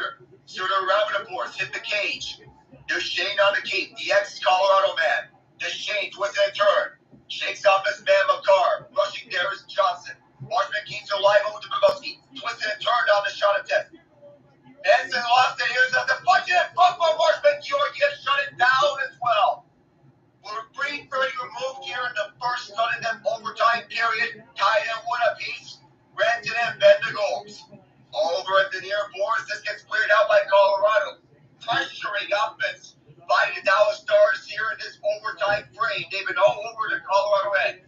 Got it on around the far side. Heiskanen on the hold, and back this goes. Through the point, here's Harley. Long shot, Pavelski in front, the rebound, loose. Yard gets swept away from Seguin. At the far side, Rantanen got stacked. Out inside by Seguin, a long drive. Yard gets a save, and loose in front. And right behind us goes. Back in the point, Harley. Get the side, here's Benn. Back for Harley. Shot blocked by Pavelski. Back in the left point again. Harley. Has passed across and go all the way there. Now it does over to Benn. Heiskanen. Back for Harley one more time. And getting down now, centers one on. This did not go. Here's Tyler Seguin taking this one up. Back in the right point. Heiskanen. Twisted and turned around. Jamie Benn. Far corner. And this one going all the way out. Colorado can finally make changes after it looked like they were forced back in their own end for so long. An eternity. Heiskanen. Head center. We were saying something about that was being all over the Colorado end. As he gets some Makar recollecting this one back in his small zone. But what zone pressure was this? Wow. Yeah, I couldn't believe that Colorado didn't concede there, Alec. It looked like there was about to be a goal about 3 separate minutes here. Dallas has been all over them to start this OT. And he had the puck again. After also Lindell from for Robertson. Trying to go for the win here in overtime. Can't do it now. Here's Toews. Who's tied up. Gets it clear. And Lindell will recollect. Who's sent this one up and around. It will go over to the far side where it's picked up. And across this goes for Toews with Sam Steele watching. He's my overtime hero pick. Toews will hold. Past the 5:30 mark of overtime. This is the first OT period. Across from Makar and back. Toews will look again. Looks Makar's direction. Instead sets this up for Kivaranta. That is stripped loose and back deep is Petrovic. Alex Petrovic on a rare shift on this ice. Oh, he picked up by Colorado, bouncing puck, recollected by Yaz, spun around on the backhand over to Oettinger. Oettinger points it out over to Petrovic. Petrovic had it turned loose by Cogliano and is recollected by Sean Walker over to near boards. Ball gone deep and around the near boards. Chris Wagner on the hold. Cogliano tied up and back to point is goes. Here's Walker, a drive for the right point. Oettinger will just hold on to it. 13:46 left in overtime. I was going to ask you, Alec, do you think the Avs even had an opportunity to breathe if not for that shot from Walker on Oettinger? Because, my goodness, it felt like they were just being pressed by gravity and being crushed by the Stars. It feels like that. You're just feeling the full weight of the Stars at their open end. It's just too much for them to handle for 3 minutes. And Josh Benson had a wide open look at the net, missed the top left corner entirely. MacKinnon wins the draw. He does so here, and it's held inside by Toews. Colorado wants to force a game 7. Back behind net, MacKinnon looking for a look on the backhand, looking at loose in front. Swept wide is picked up by Drouin. Drouin back to the point is Toews. Across for Gerard, here's MacKinnon. Long shot in front, swept wide. Oettinger almost had that one reach him. Cleared out. Toews will scoop it up. At a star in his face is set forward for MacKinnon. And out this goes. Dallas clears again. Gloved down by Gerard. 6:50 has elapsed here in the first overtime. Gerard will skate up with this. Skating down to the right side. The pass to 4 for Rantanen. Oettinger will place it out on his backhand for Heiskanen at the far side. Heiskanen clears this one all the way out. And this will be an icing as Makar was the first here. 7:05 gone. I'm not sure. We'll see who this bounces off. Heiskanen, and then a stick and a tie-up at the last second of Jonathan Drouin. He would have slam dunked that thing into an open net, if not for Essel Lindell. Game saver. I wonder if some of the Nuggets players are watching this closely. Now you mentioned slam dunk, maybe even some current, former, Nikola Jokic, Carmelo Anthony, anyone. This is pure theater, Alec. And boy, we're getting it here. Heiskanen will send this one all the way down the ice. It's blocked down by Walker. Almost gets shoved off. Now here's Walker on Heiskanen. Walker will wait. Around for Colorado, the next star. Through the far boards, Harley intercepted a pass, and will get this over. Rudy ices Tyler Seguin 2-on-2 as Benn with him. Jamie Benn just sends it off to the right hand of Georgiev. And Walker will get this one up for Middlestat. Middlestat on the penalty box doors will send this one down. On to Lisa from Petrovic. First game in the playoffs for Petrovic since he was a Florida Panther. This one, the foot inside, Georgiev will leave it for Toews. Devon Toews rushed. Now a Stanley comes from behind. On the far side, the entry B. Colorado waiting with this is Colton. Shut off on the entry. And this will be recollected by Toews, who fires this from the near boards. Onager for Suter. Rushed by Keeper Rantanen. Will play this over for Stanley in the far boards. More than 8 minutes has elapsed here in the first overtime. Here's Robertson curling drive. This one up off Georgiev. Still in play. Over to Lindell and his own zone. Lindell waiting for options. He'll look to the near side and sends it on to punch it in. Back for Toews who recollects it away from Marchment. Marchment kept this one alive in his own. Pavelski there as well. MacKinnon left it for Johnson. And to the right side, here's Heiskanen, who scored 2 overtime winners, both being series winners against his teams in the Stanley Cup final. MacKinnon front the slapper. Onager keep this game alive. MacKinnon wanted to win it. What a pass. And behind the net, a no look there from Nathan MacKinnon to try to set up Lehkonen from the left dot, and Oettinger stands tall. That was so close. And Jason Robertson also had a close call as well. He had a way open look. Alexander Georgiev just jumped up to make the save. Shoulder save as well. It jumped up and then it bounced off his helmet. We've seen that twice in this game so far. How ridiculous can this game go? Well, the ridiculousness isn't apparently enough. With Georgiev having stopped 26 of 27 Dallas shots. Oettinger is 21 of 22. Avs trying to force game 7. Here's MacKinnon who sent this over right behind Oettinger's crease. Lindell's takes it away. Cannot be held in by the Avs. Just go all the way down to Gerard who'll pick this one up and reset. 10:56 remains here in the first overtime. Here's Makar. The deep pass. Goes right by Chris Wagner. And Wagner slams his man to the wall. That was Heiskanen. Here's Rantanen. Spun around by Harley. Rantanen sent this back to a point. He shot Toews in front. That was blocked nicely by Johnson. Is feeling the effects of the block. He is stunned. Boy, that's got to hurt. He's going to feel that tomorrow morning. Toews keeps this one in. Back for Manson. Manson sends it over to Rantanen. Back for Manson. A drive. What's in front? Another block by J.D. Benn. Toews on the hole right around the near corner. A man's further. Wagner also there. Can't clear it out. Here's Manson with it. Manson around. Twisting and turning. Wagner shoves Heiskanen again. Some of the few Stars fans calling for interference here will play on. Here's Manson one more time. Right around for Rantanen. Rantanen looks back. Here's Wagner bouncing puck in front.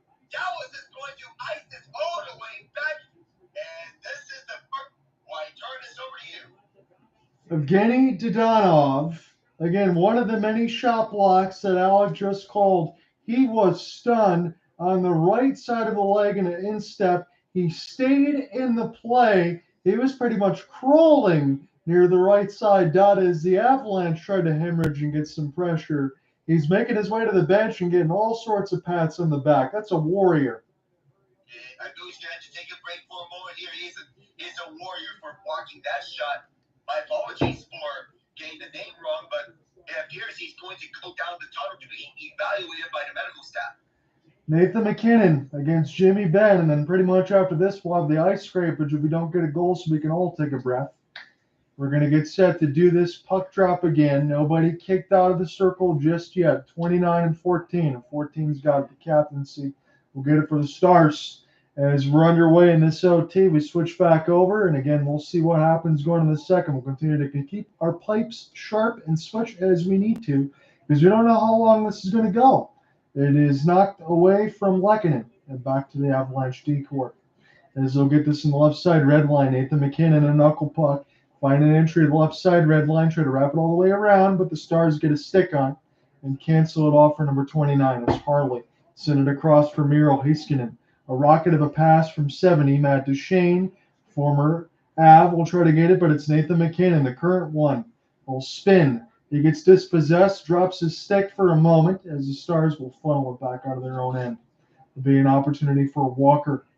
As he'll look to start this again. He was the pickup from the Philadelphia Flyers. Can he be a hero? Who is going to be the hero? Jake Ottinger, as this is played in behind the net.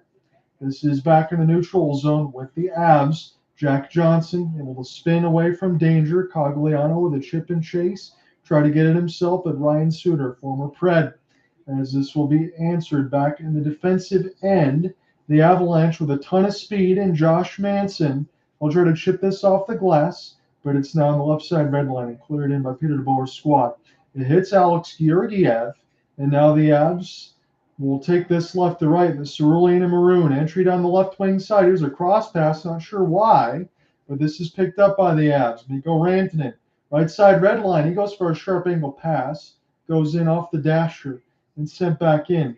Mikko will get this now as this is spun around the end boards and sent back to the Stars. Joe Pavelski, who Genji called for the game winner. He's got it now. Pavelski still trying to stick handle. He'll drop it to Lindell. Fired toward the net wide. Right side red line. Mason Marchment, toe drag. Lindell had the puck jump off the stick. So they got to go back. 7:55 left to go in this OT. And we've been waiting for this ice scrapage for a while. Once this puck is dead. As this is sent around the end boards now for Marchment. He will make a combination play with Seguin. Wraparound was dangerous. Again, Evgeny Dadonov and wraparounds. He's got that trait going. He just couldn't finish it. As this one goes on a play, 7:36. See so much happen here. No commercial breaks. It's just ice scrapages all throughout.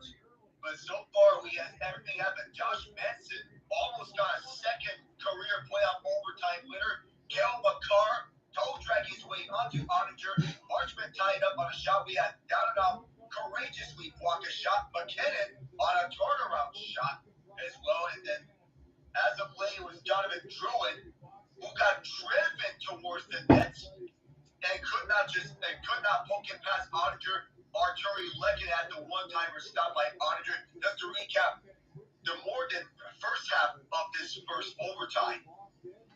Again, we only have 2 goals to tell you about in this game.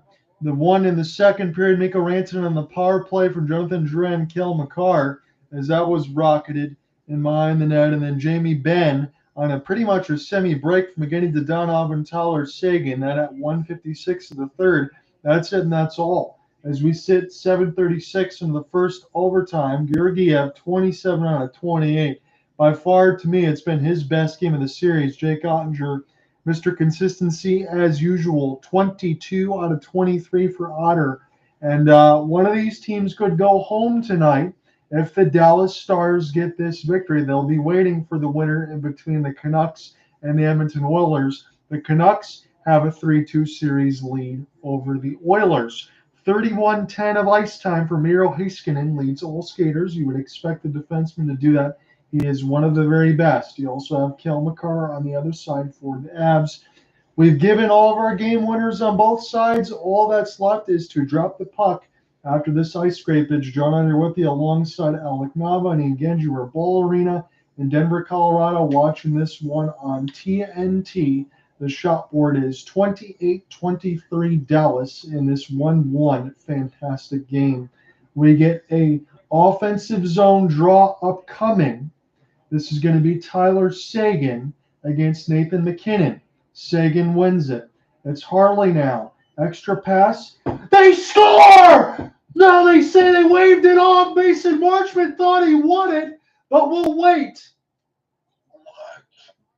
Well, I think is it on the basis of goaltender interference? We'll have to wait for the official call from our referees on the mic right now. Graham Skilleter. No goal. They ruled it no goal on the basis of goaltender interference. This game is still alive. Wow. Let's take a look at this. Look at this, fellas. Yep. Oh, yep. That was clear. They obstructed Georgiev's vision. They thought they had it won, but Matt Duchene, and it's not like Duchene had, and Duchene was not being driven towards the net by Cale Makar. He thought he had it. He thought Marchment had it won for them, had it taken away, I'm not sure if Peter DeBoer is going to challenge it, but I don't think he should here because Duchene went onto Georgiev on his own. Unless if they're discussing it up on the bench. Let's see the replay. Duchene, was there contact between the skates and the pads? Go ahead, Ian. Well, actually, what the commentators are saying is that Duchene never entered the blue crease, so how could that be goaltending? So that's what they're arguing right now.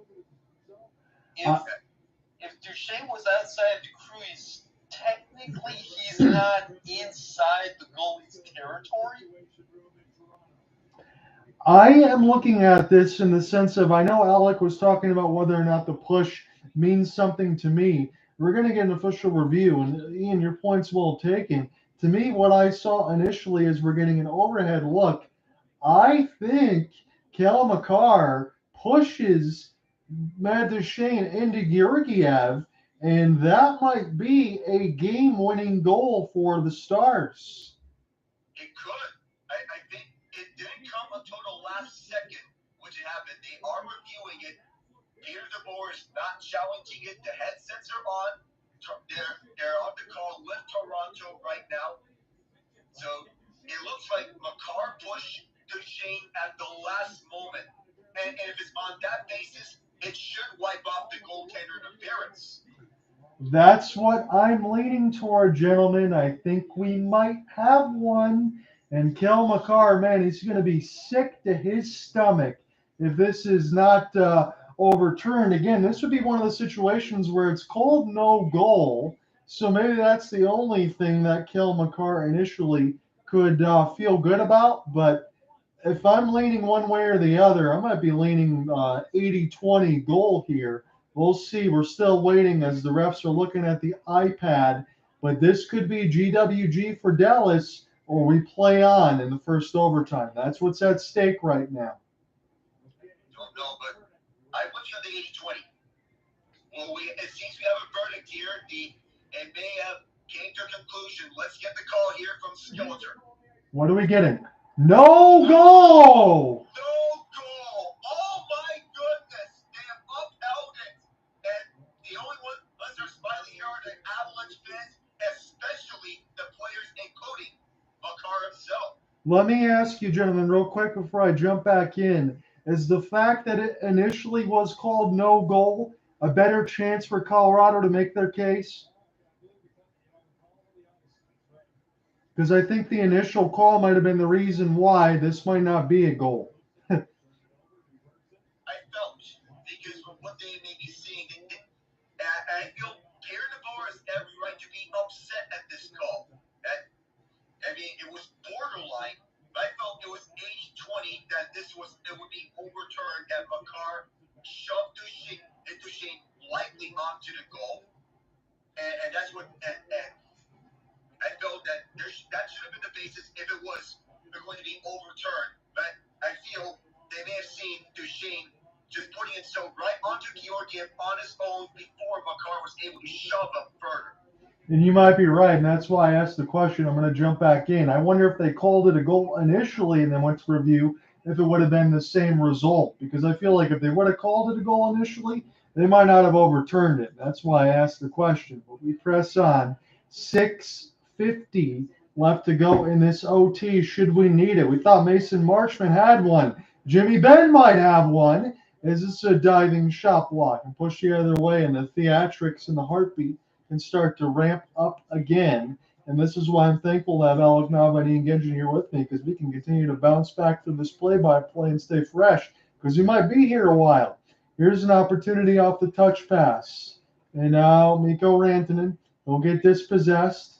Opportunity, Josh Manson. He'll backhand it. This one goes wide and out of play. Oh, the last time that we were together here for a Dallas game, well, it didn't go the way we were wanting it. It was absolute domination.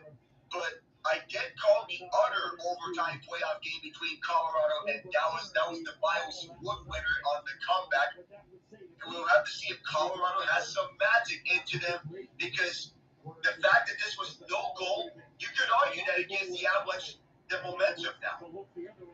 We'll see as Rantanen, I think Gerard, excuse me, he's the one that fell down. 6:05 as to the right side. Offsides are the Dallas Stars. We haven't seen a lot of pushing and shoving. I don't think we will now, as we'll wait for another draw. Just two penalties so far in this game, both occurring in the same period. This is pretty much disciplined hockey, the way both coaches like it between DeBoer and Jared Bednar. And I want to throw this out there, correct, that this pretty much has to be an egregious penalty for the refs to call one now, late in OT, correct?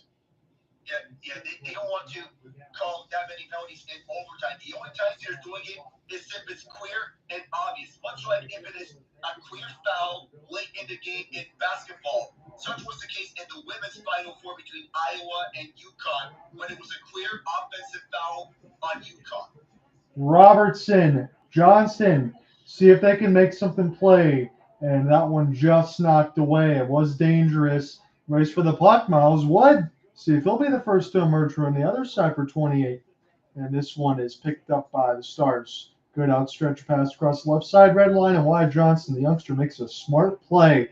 Here's an entry. Stay-up and pass for Robertson. And this one fought off by Georgiev, but he didn't look comfortable as this goes to the left side red line. Here are the Avs off the backhand. We'll set it down to Lindell. And they'll look to take a breath for Peter DeBoer's squad. 5:15 left to go in the first OT should we need it. OT chances are 6-3.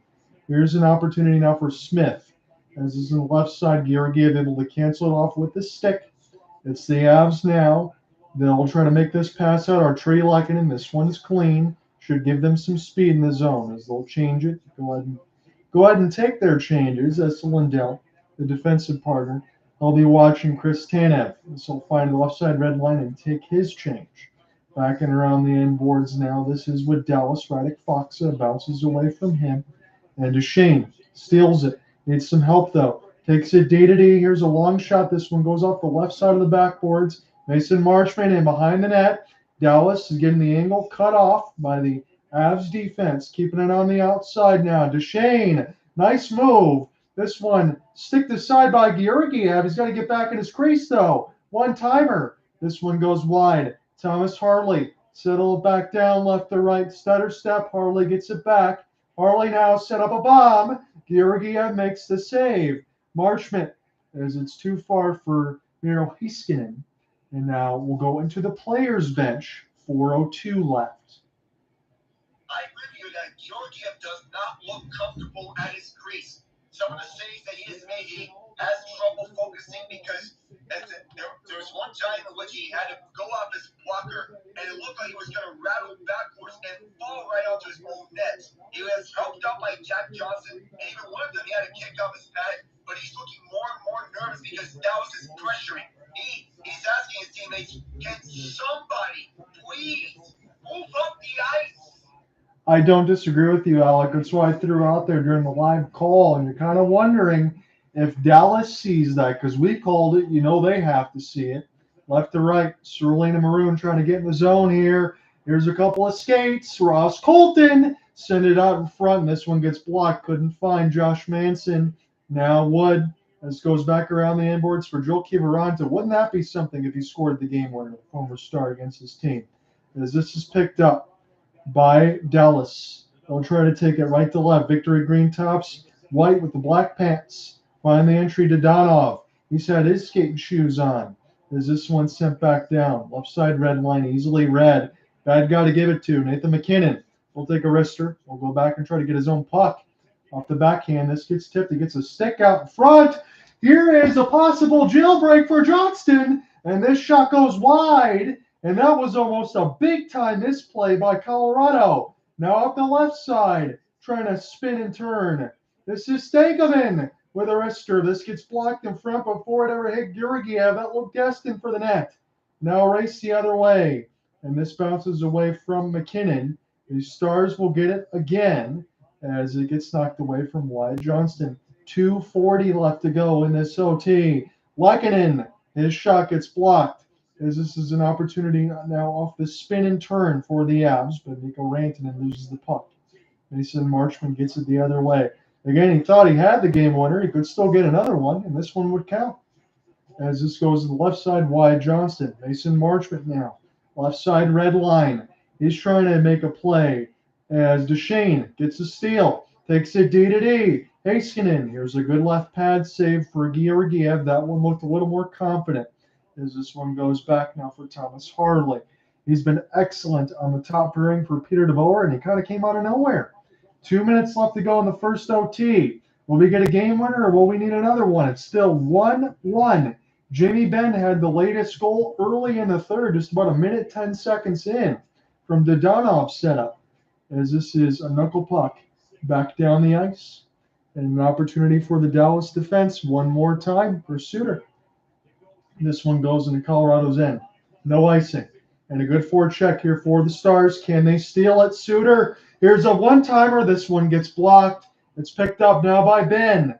Benn now. He'll get it near the right side. Dot 1:20 left. Here's a one-timer. This goes high and off the left side glass. And now Colorado, they're just mercifully get it the other way. I definitely can tell you that Dallas has had the advantage in this overtime as this one sent in. 1:05 left. Dallas gets the steal. Seguin. This one bounces off of him and Nathan MacKinnon. What a play to get it the other way. As Jonathan Drouin will be racing against Chris Tanev down to 50 seconds as this one is gloved. And across the Avs logo, Devon Toews. What a pass. Higginson left pad save. Ottinger. And Nathan MacKinnon can't clean the rebound up. This goes the other way now. 35 seconds left to go in the OT. Wyatt Johnston. Drive. Georgiev will hold the goal line and make the save.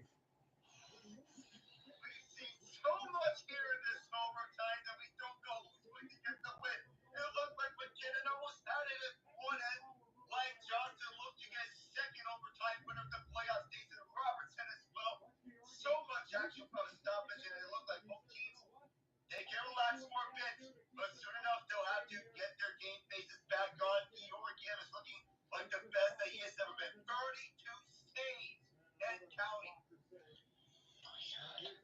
Any thoughts, Ian?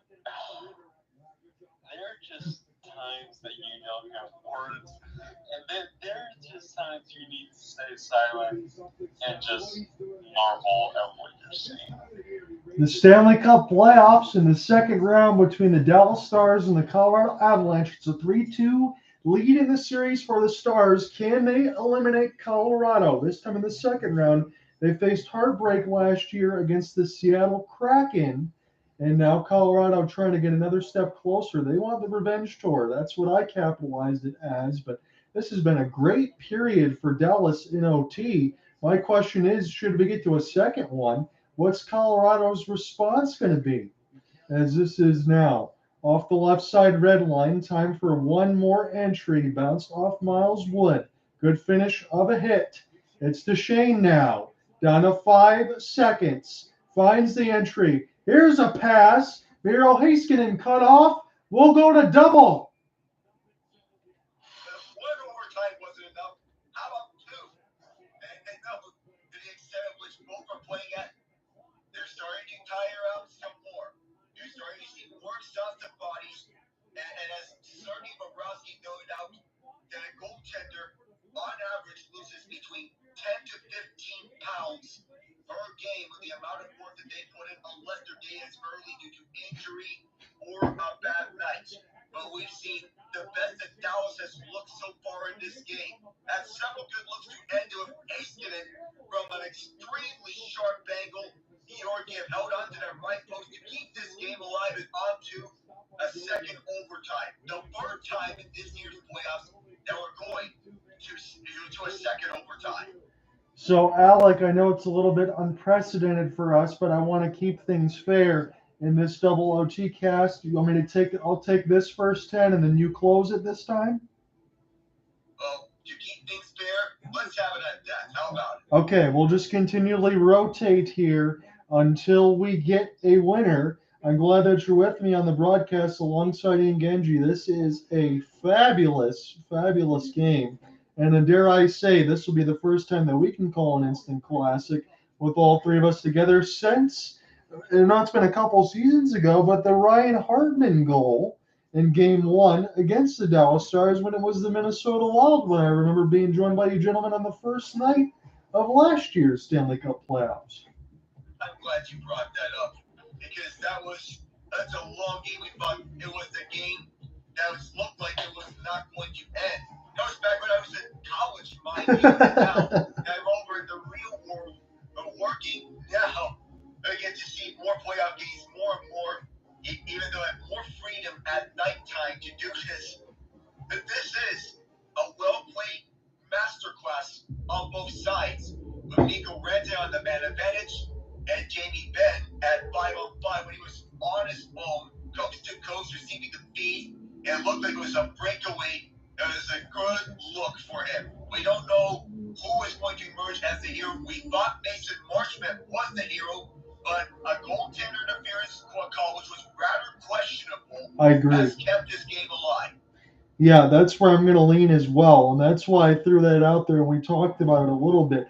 I wonder if the situation would have changed if it initially was ruled a goal, because I didn't know if there would be enough evidence to overturn it. I think the Avalanche got a little fortunate, in my opinion, that it was initially deemed a no goal, because I felt like that could have been overturned otherwise. But we press on. I am going to take a momentary break, and then I will step back in before we start. So I'll be back in a couple of minutes. All right, so with the news around for the NHL, he mentioned about Craig Roope heading to Toronto. With any other coaching changes on the way, we don't know what's at stake for any other team around. But I'm also looking at other headlines throughout the NHL. Well, so in the international championships, we had USA and Canada lead the way. USA has beat France at the IIHF World Championships. Canada is coasting through like it's their business to do so. And by the way, Game 5, Vancouver and Edmonton. Something of note, Phil DiGiuseppe, he had to go in that game right after he and his wife gave the birth of their son. He scored his first career playoff goal. It was instrumental in the win, but congratulations to the DiGiuseppe family for welcoming their son to this world. You want it? Well, let's go right into it right now. Well, you're the goal. I want to know Hank's opinion first. You think this should count? Well, you're going to see the goal, and you're going to see, of course, that's the top. And also, about the Boston Bruins and other eliminating teams, what to do in the offseason later down, because, after the Bruins, they got eliminated, there may be some question mark to do. Do they go after a number one center? In that regard, because they're going number one center by committing between Charlie Coyle and Pavel Saka. And when you have a number one center by committee, it's not enough. You want to hope that Matt Polstra gets back healthy, but at what point do you realize that you want to go after a number one center, or do you roll what you have?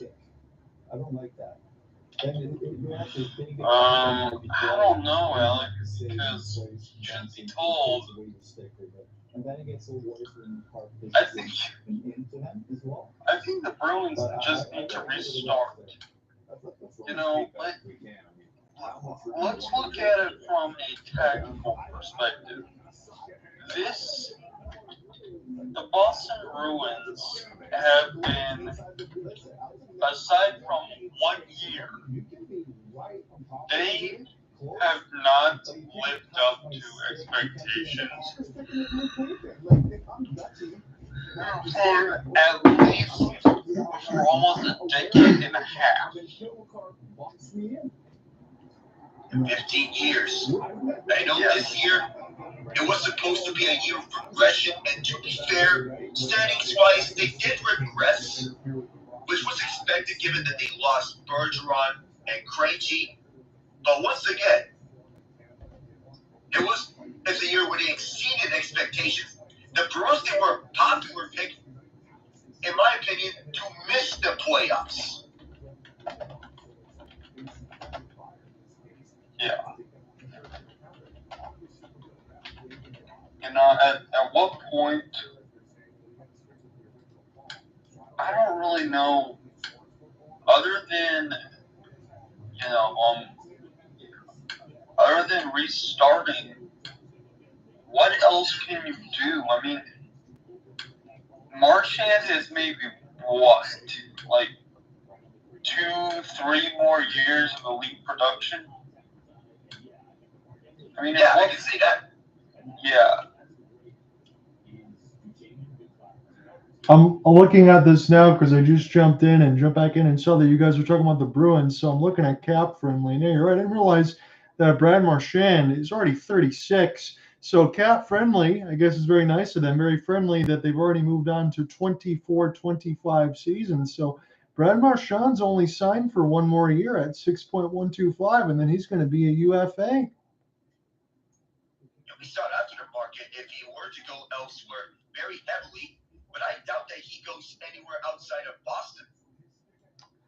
And it looks like, I just want to get the clarification here, that UFA at the end of 2030 for Charlie McAvoy and Hampus Lindholm. So you got the 26-year-old and 30-year-old locked in respectively.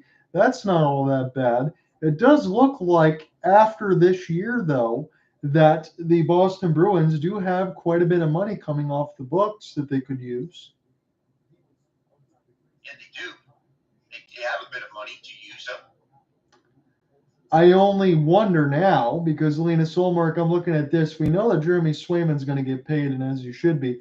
Linus Ullmark's only signed for one more year. So considering some of the moves that they make and the money that they do have, do you keep that legendary goaltending tandem of Swayman and Ullmark together, or do you have to make some changes and continue, as Ian said, kind of retool that team a little bit? I'm not talking about retooling. You want to blow it up? I mean, simply because, again, outside of 2011, what have the Boston Bruins done every year in the playoffs? They've had almost like a Maple Leafs type run, haven't they? Except they get out the first round and the second round, but outside that, it's been disappointment after disappointment. Right. Even when they get to the Cup Finals, you lose to the Blackhawks in, what was it, like 6 games? 6 games, and in Game 6, you let up 2 goals in 17 seconds. Yep. And then you make it to the Cup Final again in 2019. You lose to the Blues in 7. And they almost blank you in Game 7 on your home ice. Yeah. And So, now we're back Grizzly. I feel, look, they turned the team around in 2017 or 2018 when they made those trades and everything worked out. But it's time. I mean, otherwise, they will, no offense, John, but unfortunately, they're the best example. Because if they try to continue this, they could go the Red Wings and Penguins route, or they're just mediocre. I'm not going to disagree with your points, Ian. I'm just looking at the side of it because I know we mentioned it. I just want to throw this out there. It looks like, combined with dead money and some of the other money coming off the books next year, just in forwards and dead money alone, it looks like they're going to have plus $37.5 million to spend. So they could be making a lot of changes. All that money they can use, plus with the number of free agents that they have at their disposal, who do they keep and who do they let go? Ullmark is due for a pay raise. One of the best goalie tandems in the NHL, perhaps the very best goalie tandem in the entire NHL, and they played like it at their time. I want to throw this out there too. I hope this isn't in outer space, but you still think TD Garden in Boston, the Boston Bruins, is a good free agent destination? Because I think it is. I would. I think with that much money, they have a possibility. I'm not going to disagree with Ian's points. I think he might be a little bit farther ahead of it than I am, but you're right. When you don't win and you have situations, especially after last year, to me, that was the culmination. Because when you had Patrice Bergeron and David Krejci and that all-time record, look, they probably revved the gas a little bit too much and tired themselves out. That's fair to say. Still, however, they should have done more than they did to lose to the upstart Florida Panthers. So your point is well taken. This is going to be a transition year after 24-25. So I will be interested to follow them. I think that is a good discussion on your guys' part. Yes, Swayman's an RFA, Jake DeBrusk, and Matt Griswold, they're UFAs. Derek Forward, Kevin Shattenkirk are as well. Danton Heinen, Patrick Maroon, Jace Van Riemsdyk, they're all UFAs. Jesper Boquist is an RFA. I say Swayman stays, DeBrusk stays. JBR, I'm kind of in between. Griswold, I was initially leaning stay, but I'm more in between now after he was healthy scratched. Could let him go in favor of Parker Wolversberg. I'm going to throw this out there now, not to transition because we can jump back into it. I just want to give the people their thoughts here because I threw out in the YouTube question. I said, are the Avalanche going to force Game 7, 14 votes? And good for you guys, an even split at 50-50. We'll see what happens. Yeah, that's how tight it is. For most of this first overtime, it's been mostly Dallas. I know for a series clinching games going to multiple overtimes, the Stars should know that well. They've been in one in 2008 against the San Jose Sharks, where it went to a 4-overtime marathon, and it wasn't until a Brendan Morrow power play goal that ended it halfway in the fourth OT. That is a name from the blast in the past. It kind of reminds me of playing NHL 2004 on my PlayStation 2. I know Colorado, they've also been part of series clinching OT games that went past the first OT when they won their first Stanley Cup. Uwe Krupp in the third overtime. That was a giant of a human being that spent most of his time with the Avalanche, and I think he had a stint with the Red Wings as well. I didn't know about the other one. That was at the very end of his career, but I know he was a big redwood tree. We're about a minute and 30 seconds away from double OT. I think it is fitting. Honestly, just gut feeling on my part, I'm surprised that the Avalanche were able to get this to double OT in a 1-1 type game because this feels more like a Stars type game to me. It does. Quick question. Which player were you talking about just now? Which former? Uwe Krupp. That was the name that Alec Nava threw out there, the giant of a man. Oh, I'm not familiar with his game. He's like a very unskilled Zdeno Chara. Gotcha. You got size, but no skill. And he is the hero. Even the unlikeliest of players Yes. can be heroes. That's what it goes to show you in this OT. Again, we're looking at that. I wonder how much of a talking point that's going to be in the story when that one gets published, whenever this game is done. And again, very thankful to have the gentleman here with me, Alec Nava and Ian Genji. I'll take you through the first 10, should we need that.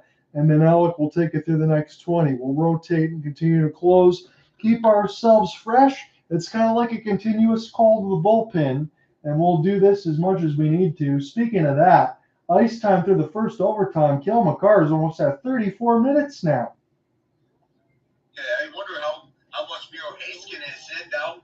Cale Makar, 33-48. Devon Toews, 33-15. Nate MacKinnon leading all forwards at 31-38. And that's no surprise given that he is comfortable with the usage that he has. Mikko Rantanen, 30-29. As for Dallas, Miro Heiskanen, 33-53. Esso Lindell, 30-24.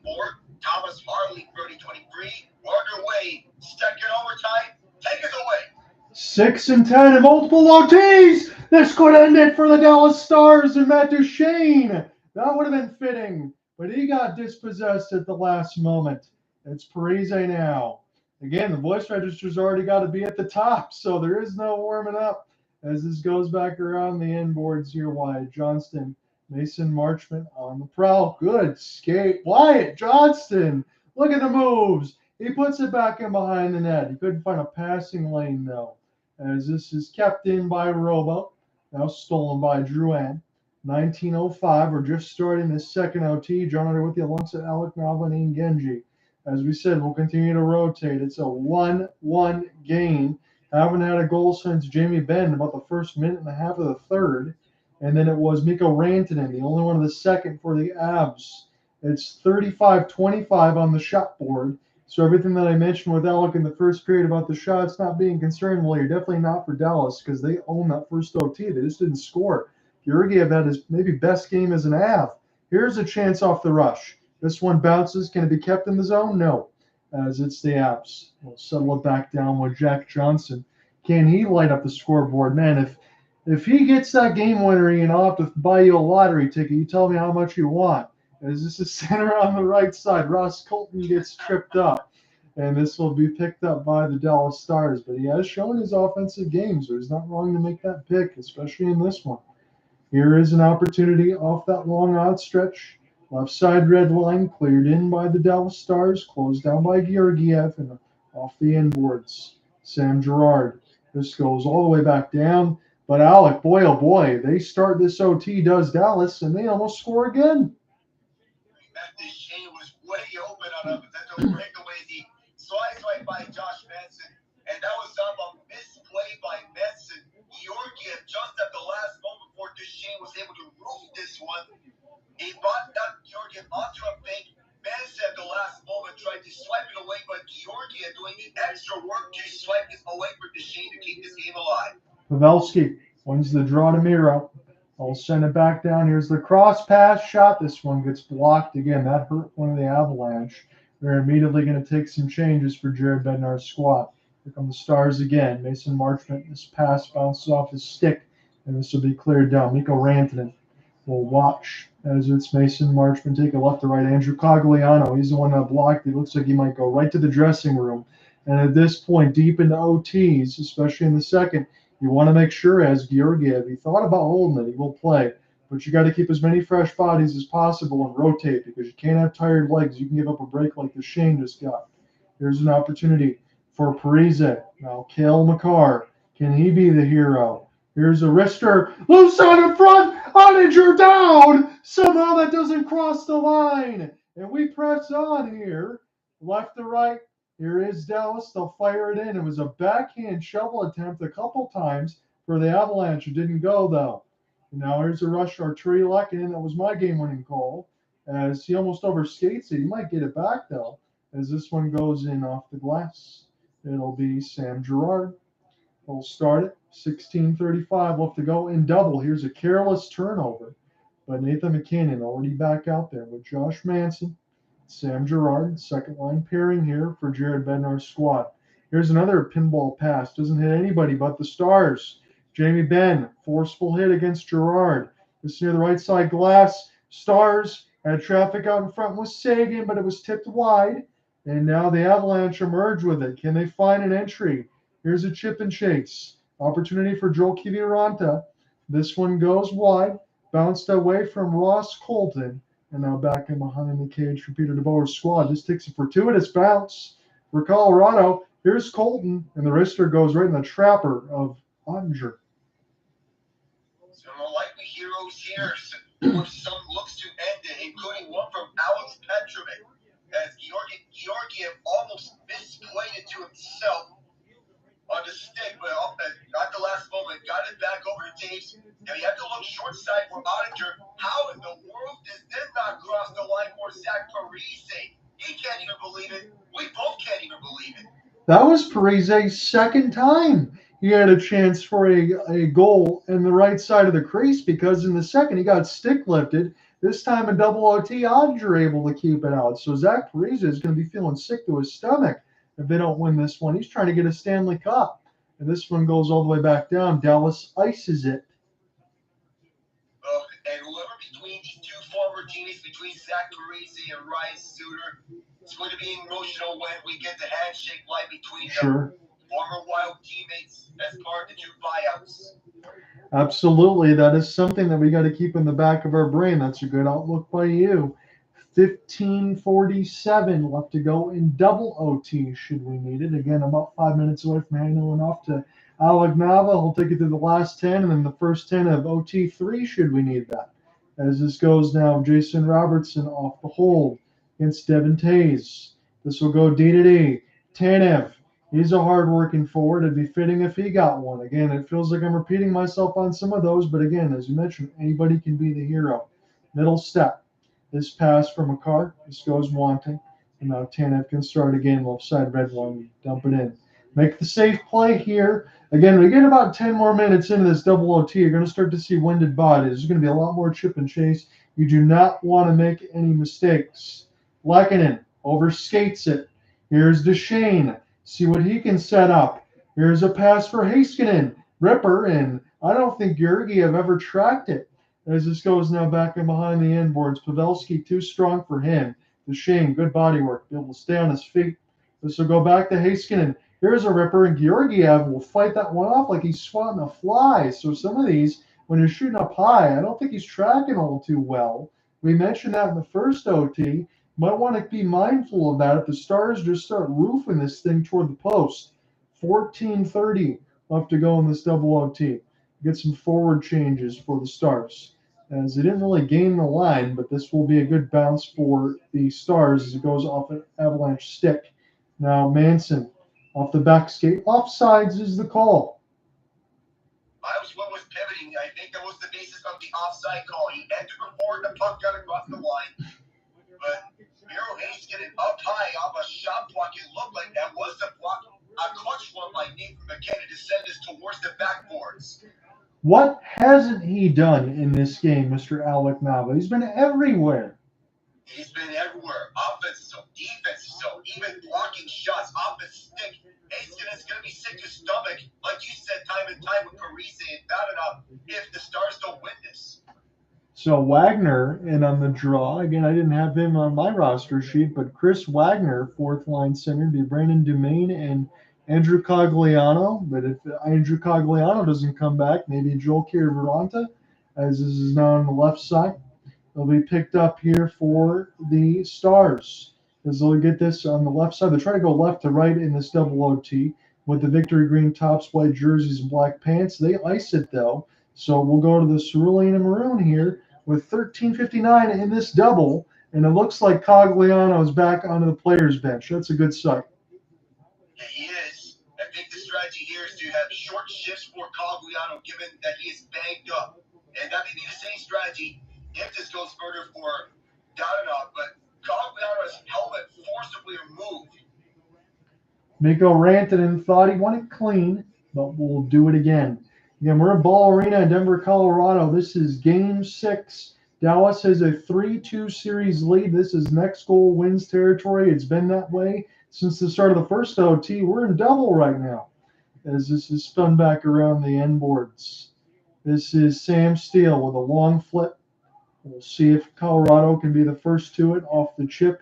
A vertical leap, not all for naught. It's Arturi Lehkonen. Some of his past selections have not been good, but it's Mikko Rantanen now. Finds the entry. Rantanen down the middle. He'll try to wrap past to Lehkonen. It's on the line, but Unger says no.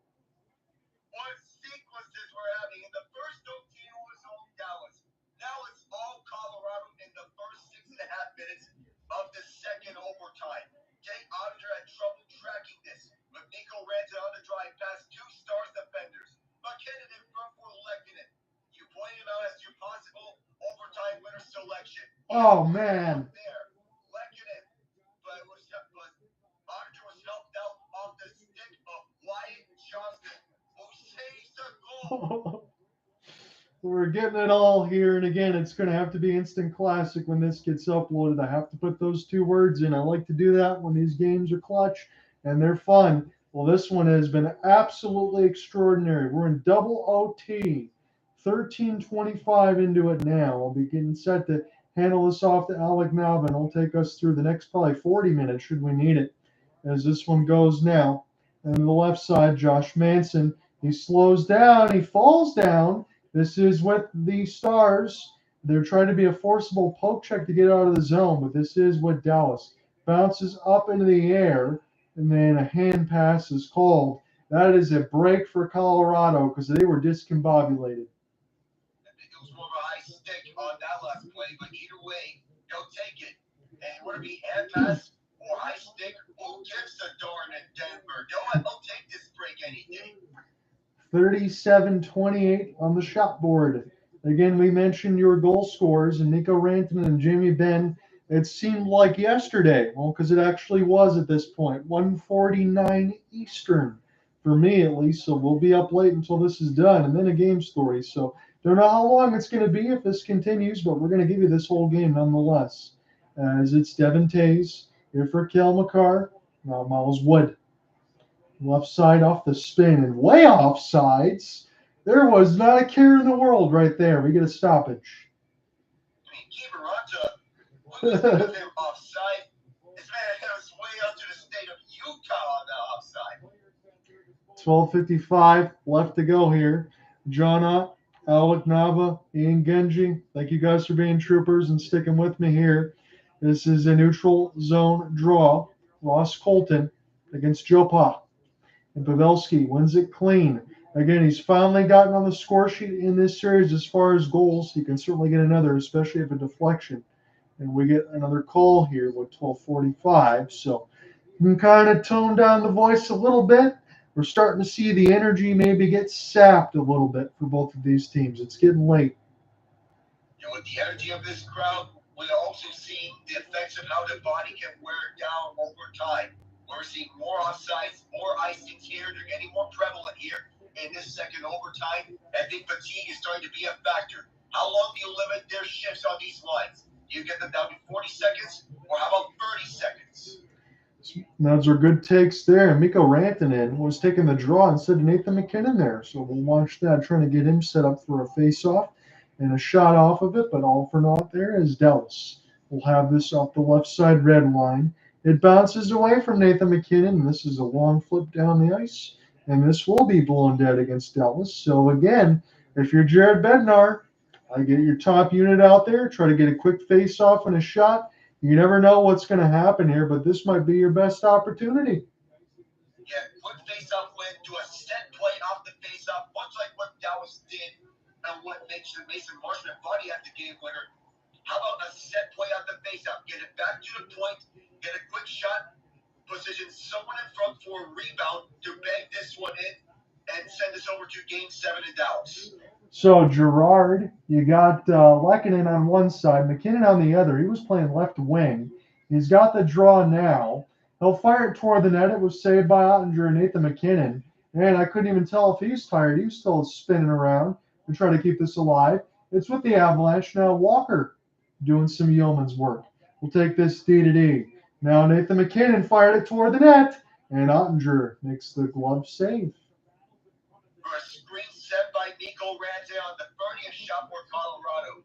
Ottinger sees this away, gets out the way of the screen at the right time to see this long shot from MacKinnon. I know Rantanen tried to see the vision, and he wanted to deflect this up. Stick was shorter level, was legal if it were to be a goal. Yes, it was. And again, Petrovic, he was the one that had to battle the screen there with Mikko Rantanen. And honestly, even for the limited minutes that he's played, and it won't be so limited if this game continues, I think he's been pretty good here for Dallas. As another face-off win. Yeah, as this goes down in the left side boards. He's spun around now. And this will be Tyler Seguin with 11:45 left to go in the double. Devon Toews, as this one is picked back up now by the Avalanche. Here is Brandon Duchene. We'll try to get a chip and chase himself. A couple stick lifts. The Avalanche will get this in behind the net. Cogliano gets destroyed. Goes D-to-D. One-timer goes way wide and behind the cage. The shots are now 36-30. As Alec mentioned, again, he's about to take over in another minute.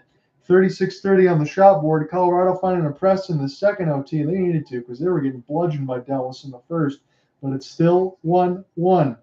As it's now picked up by the Stars, quickly shovel it the other way, and it's a race for the puck. Jack Johnson's going to be exhausted right now as he's on that bottom six portion of the pairing.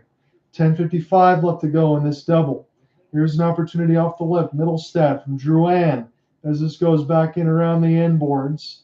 Here is loose near the right side. Manson can't hold it. Brandon Tanev will try to take it the other way. It's too far for Wyatt Johnston. Colorado able to get a stick there, and now spun back around on the defensive end for Tanev. Might as well take this over now, Alec. All right, so now you're handing it off to me with 10:30 left to go in the second overtime frame. We're still looking here the rest of the way until we have a winner. Now it's 10:25. Dallas is in the Colorado zone. Looking to end it here. No shot in there with the left circle. It's the Avs back up with it. Looking to extend this series. Here's Mikko Rantanen to the near side. Alabama, John Ian here. Game 6, double overtime. 1-1 our score line. Here's Heiskanen from across the red line. He will send it over to the near corner of the Colorado zone. Makar will pick this one up. Almost had to shove the side. As the Avs still with this, they're tied up. Bouncing over to the far corner was Rantanen picking this one up. They'll get this one down deep to center. Miles Wood tracking this one. Was too far for him. And now entering back is Tyler Seguin. To the right circle, spinning around, Pierre ready. And around this goes over to the far wall, Jamie Benn holding. Further around this goes past down and out to Seguin at the far corner. Seguin surveying his options. Tyler Seguin drops back over to Ryan Suter. Suter fires it wide. Trying to end it there. Wood trying to get it out. Bouncing puck goes over to Colorado, but Ben on the hole. Here's Jack Johnson. Johnson up for Wood. Wood gets his one all the way down. It's a foot race and bounces. Auditor thought about it and only first reached by Suter for the icing, and Colorado heavily disagrees with it. Absolutely. Ross Colton is incensed at the 9:19 marker. Again, we're probably going to get close to another ice scrapage here. No commercials here in this OT as this continues, but we're going to continue to move in and out of the bullpen. That was awfully close. That was a close call. And Auditor had plans to play this one out, but second guessing that it was going to be icing. But I feel that you have to wait that one off. Matt Duchene, this was almost right into the second OT. A good aggressive goalie there from Georgiev. Maybe Duchene a little bit unlucky. And then Zach Parise gets bowled over by Tanev for a backhand finish, and the Miro Heiskanen shoots wide. Another one for Lehkonen in between the sticks, if not for Robertson, as Alec Nava mentioned. And Lindell, they probably could have got a win there with Lehkonen and Parise. We have some great close calls so far in the second overtime as Jake Auditor is stretching his pads. We're getting our ice scrapage, so technically we are getting some rest for the tired bodies on the ice. They have to stay out there because Colorado has iced this puck controversially, that is.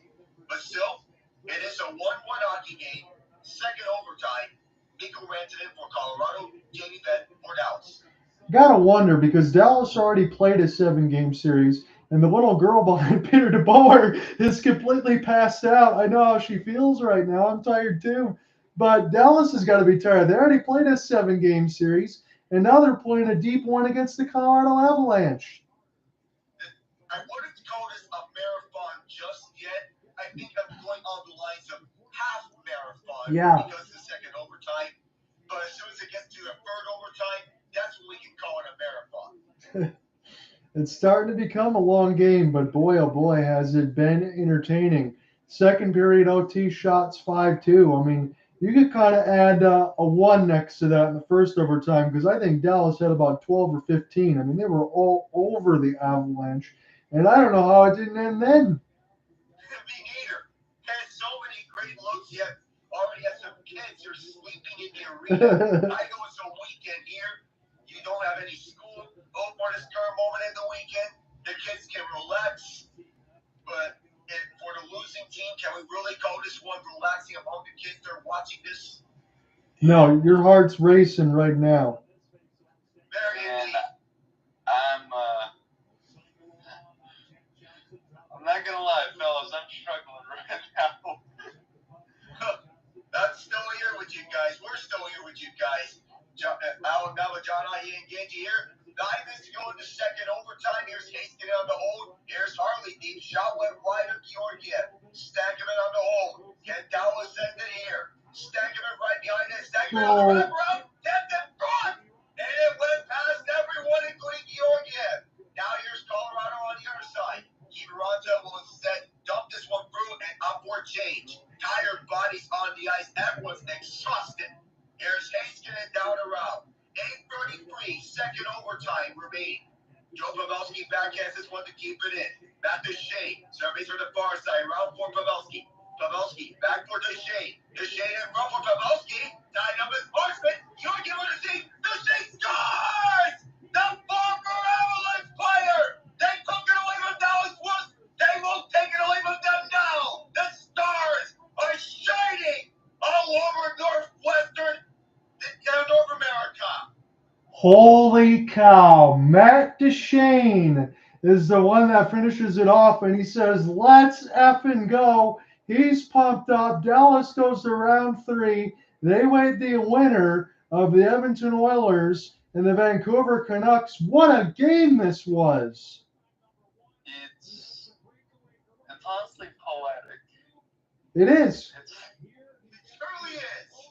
Yeah. Oh, man. Fellas, I don't know if I have enough to do a post-game, so I don't know how much I'll be able to chime in. But, yeah, this was a hell of a game.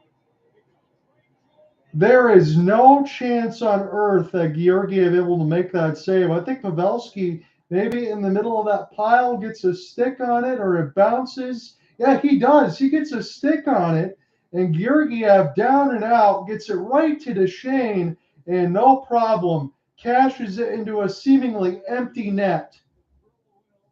That's a gimme. Almost certain that Duchene was going to bank this in to eliminate the Colorado Avalanche. The Stars on to their first Western Conference final in the last 5 years. They'll have to wait for who emerges from all of the rubble up in the oceans of the Pacific Northwest between Vancouver and Edmonton. Alec, I won't keep you long because I know it's been a long game for all of us. But just immediate thoughts. Again, we're waiting for Gabe Landeskog to come back. We've been waiting for 2 years now. I understand the Nichushkin situation is quite ugly, but this core of Mikko, Rantanen, Cale, Makar, and Nathan MacKinnon are still here. I still think they're good enough to do it, but because of the salary cap and all that, I mean, we're probably looking at the same team, correct, going into the next few years. Yeah, they can run it back next year. We're looking pretty much at the same team for the next few years. My only question now is, should Gabe Landeskog come back, what happens to the depth? If you have to do a little shakeup because his cap hit is $7 million. Right. Yeah, there'll be some things to think about. Again, Peter DeBoer didn't have to need Game 7 for his undefeated record. Honestly, I'm happy for Matt Duchene. I understand. And I think about it going into the offseason where he pretty much get the buyout. He could go anywhere.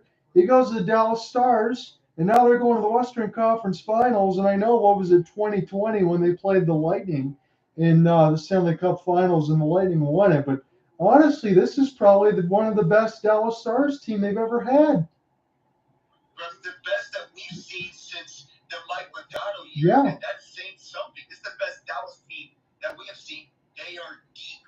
They are loaded. Perhaps primed for a Stanley Cup run. And at the preseason, I had them going all the way to the Stanley Cup Yes, final. you did. I had them losing, but I think they still have a realistic shot of winning it all. I agree with you. What a fantastic game it was. I'm glad that you can join me for this one. Admittedly, with some plans tomorrow, I might not be calling Game 6, but should we need Game 7 between the Canucks and the Oilers, I will be here for Monday. You have a good night, gentlemen. You rest well. You've earned it. Good night, everyone. Good night, y'all. We'll see you. Good job hanging in there, Ian. I know it was tough. Hey, John, real quick. Yes. You say you'll be covering. Are either of you covering Canucks Oilers? I'll have to do that tomorrow. I want to do that tomorrow. I don't know if I will be, but it might just be Alec. But if it's Game 7, I will definitely be on it. All right, man. All right, we'll see you. Good night, gentlemen. Good night, everyone.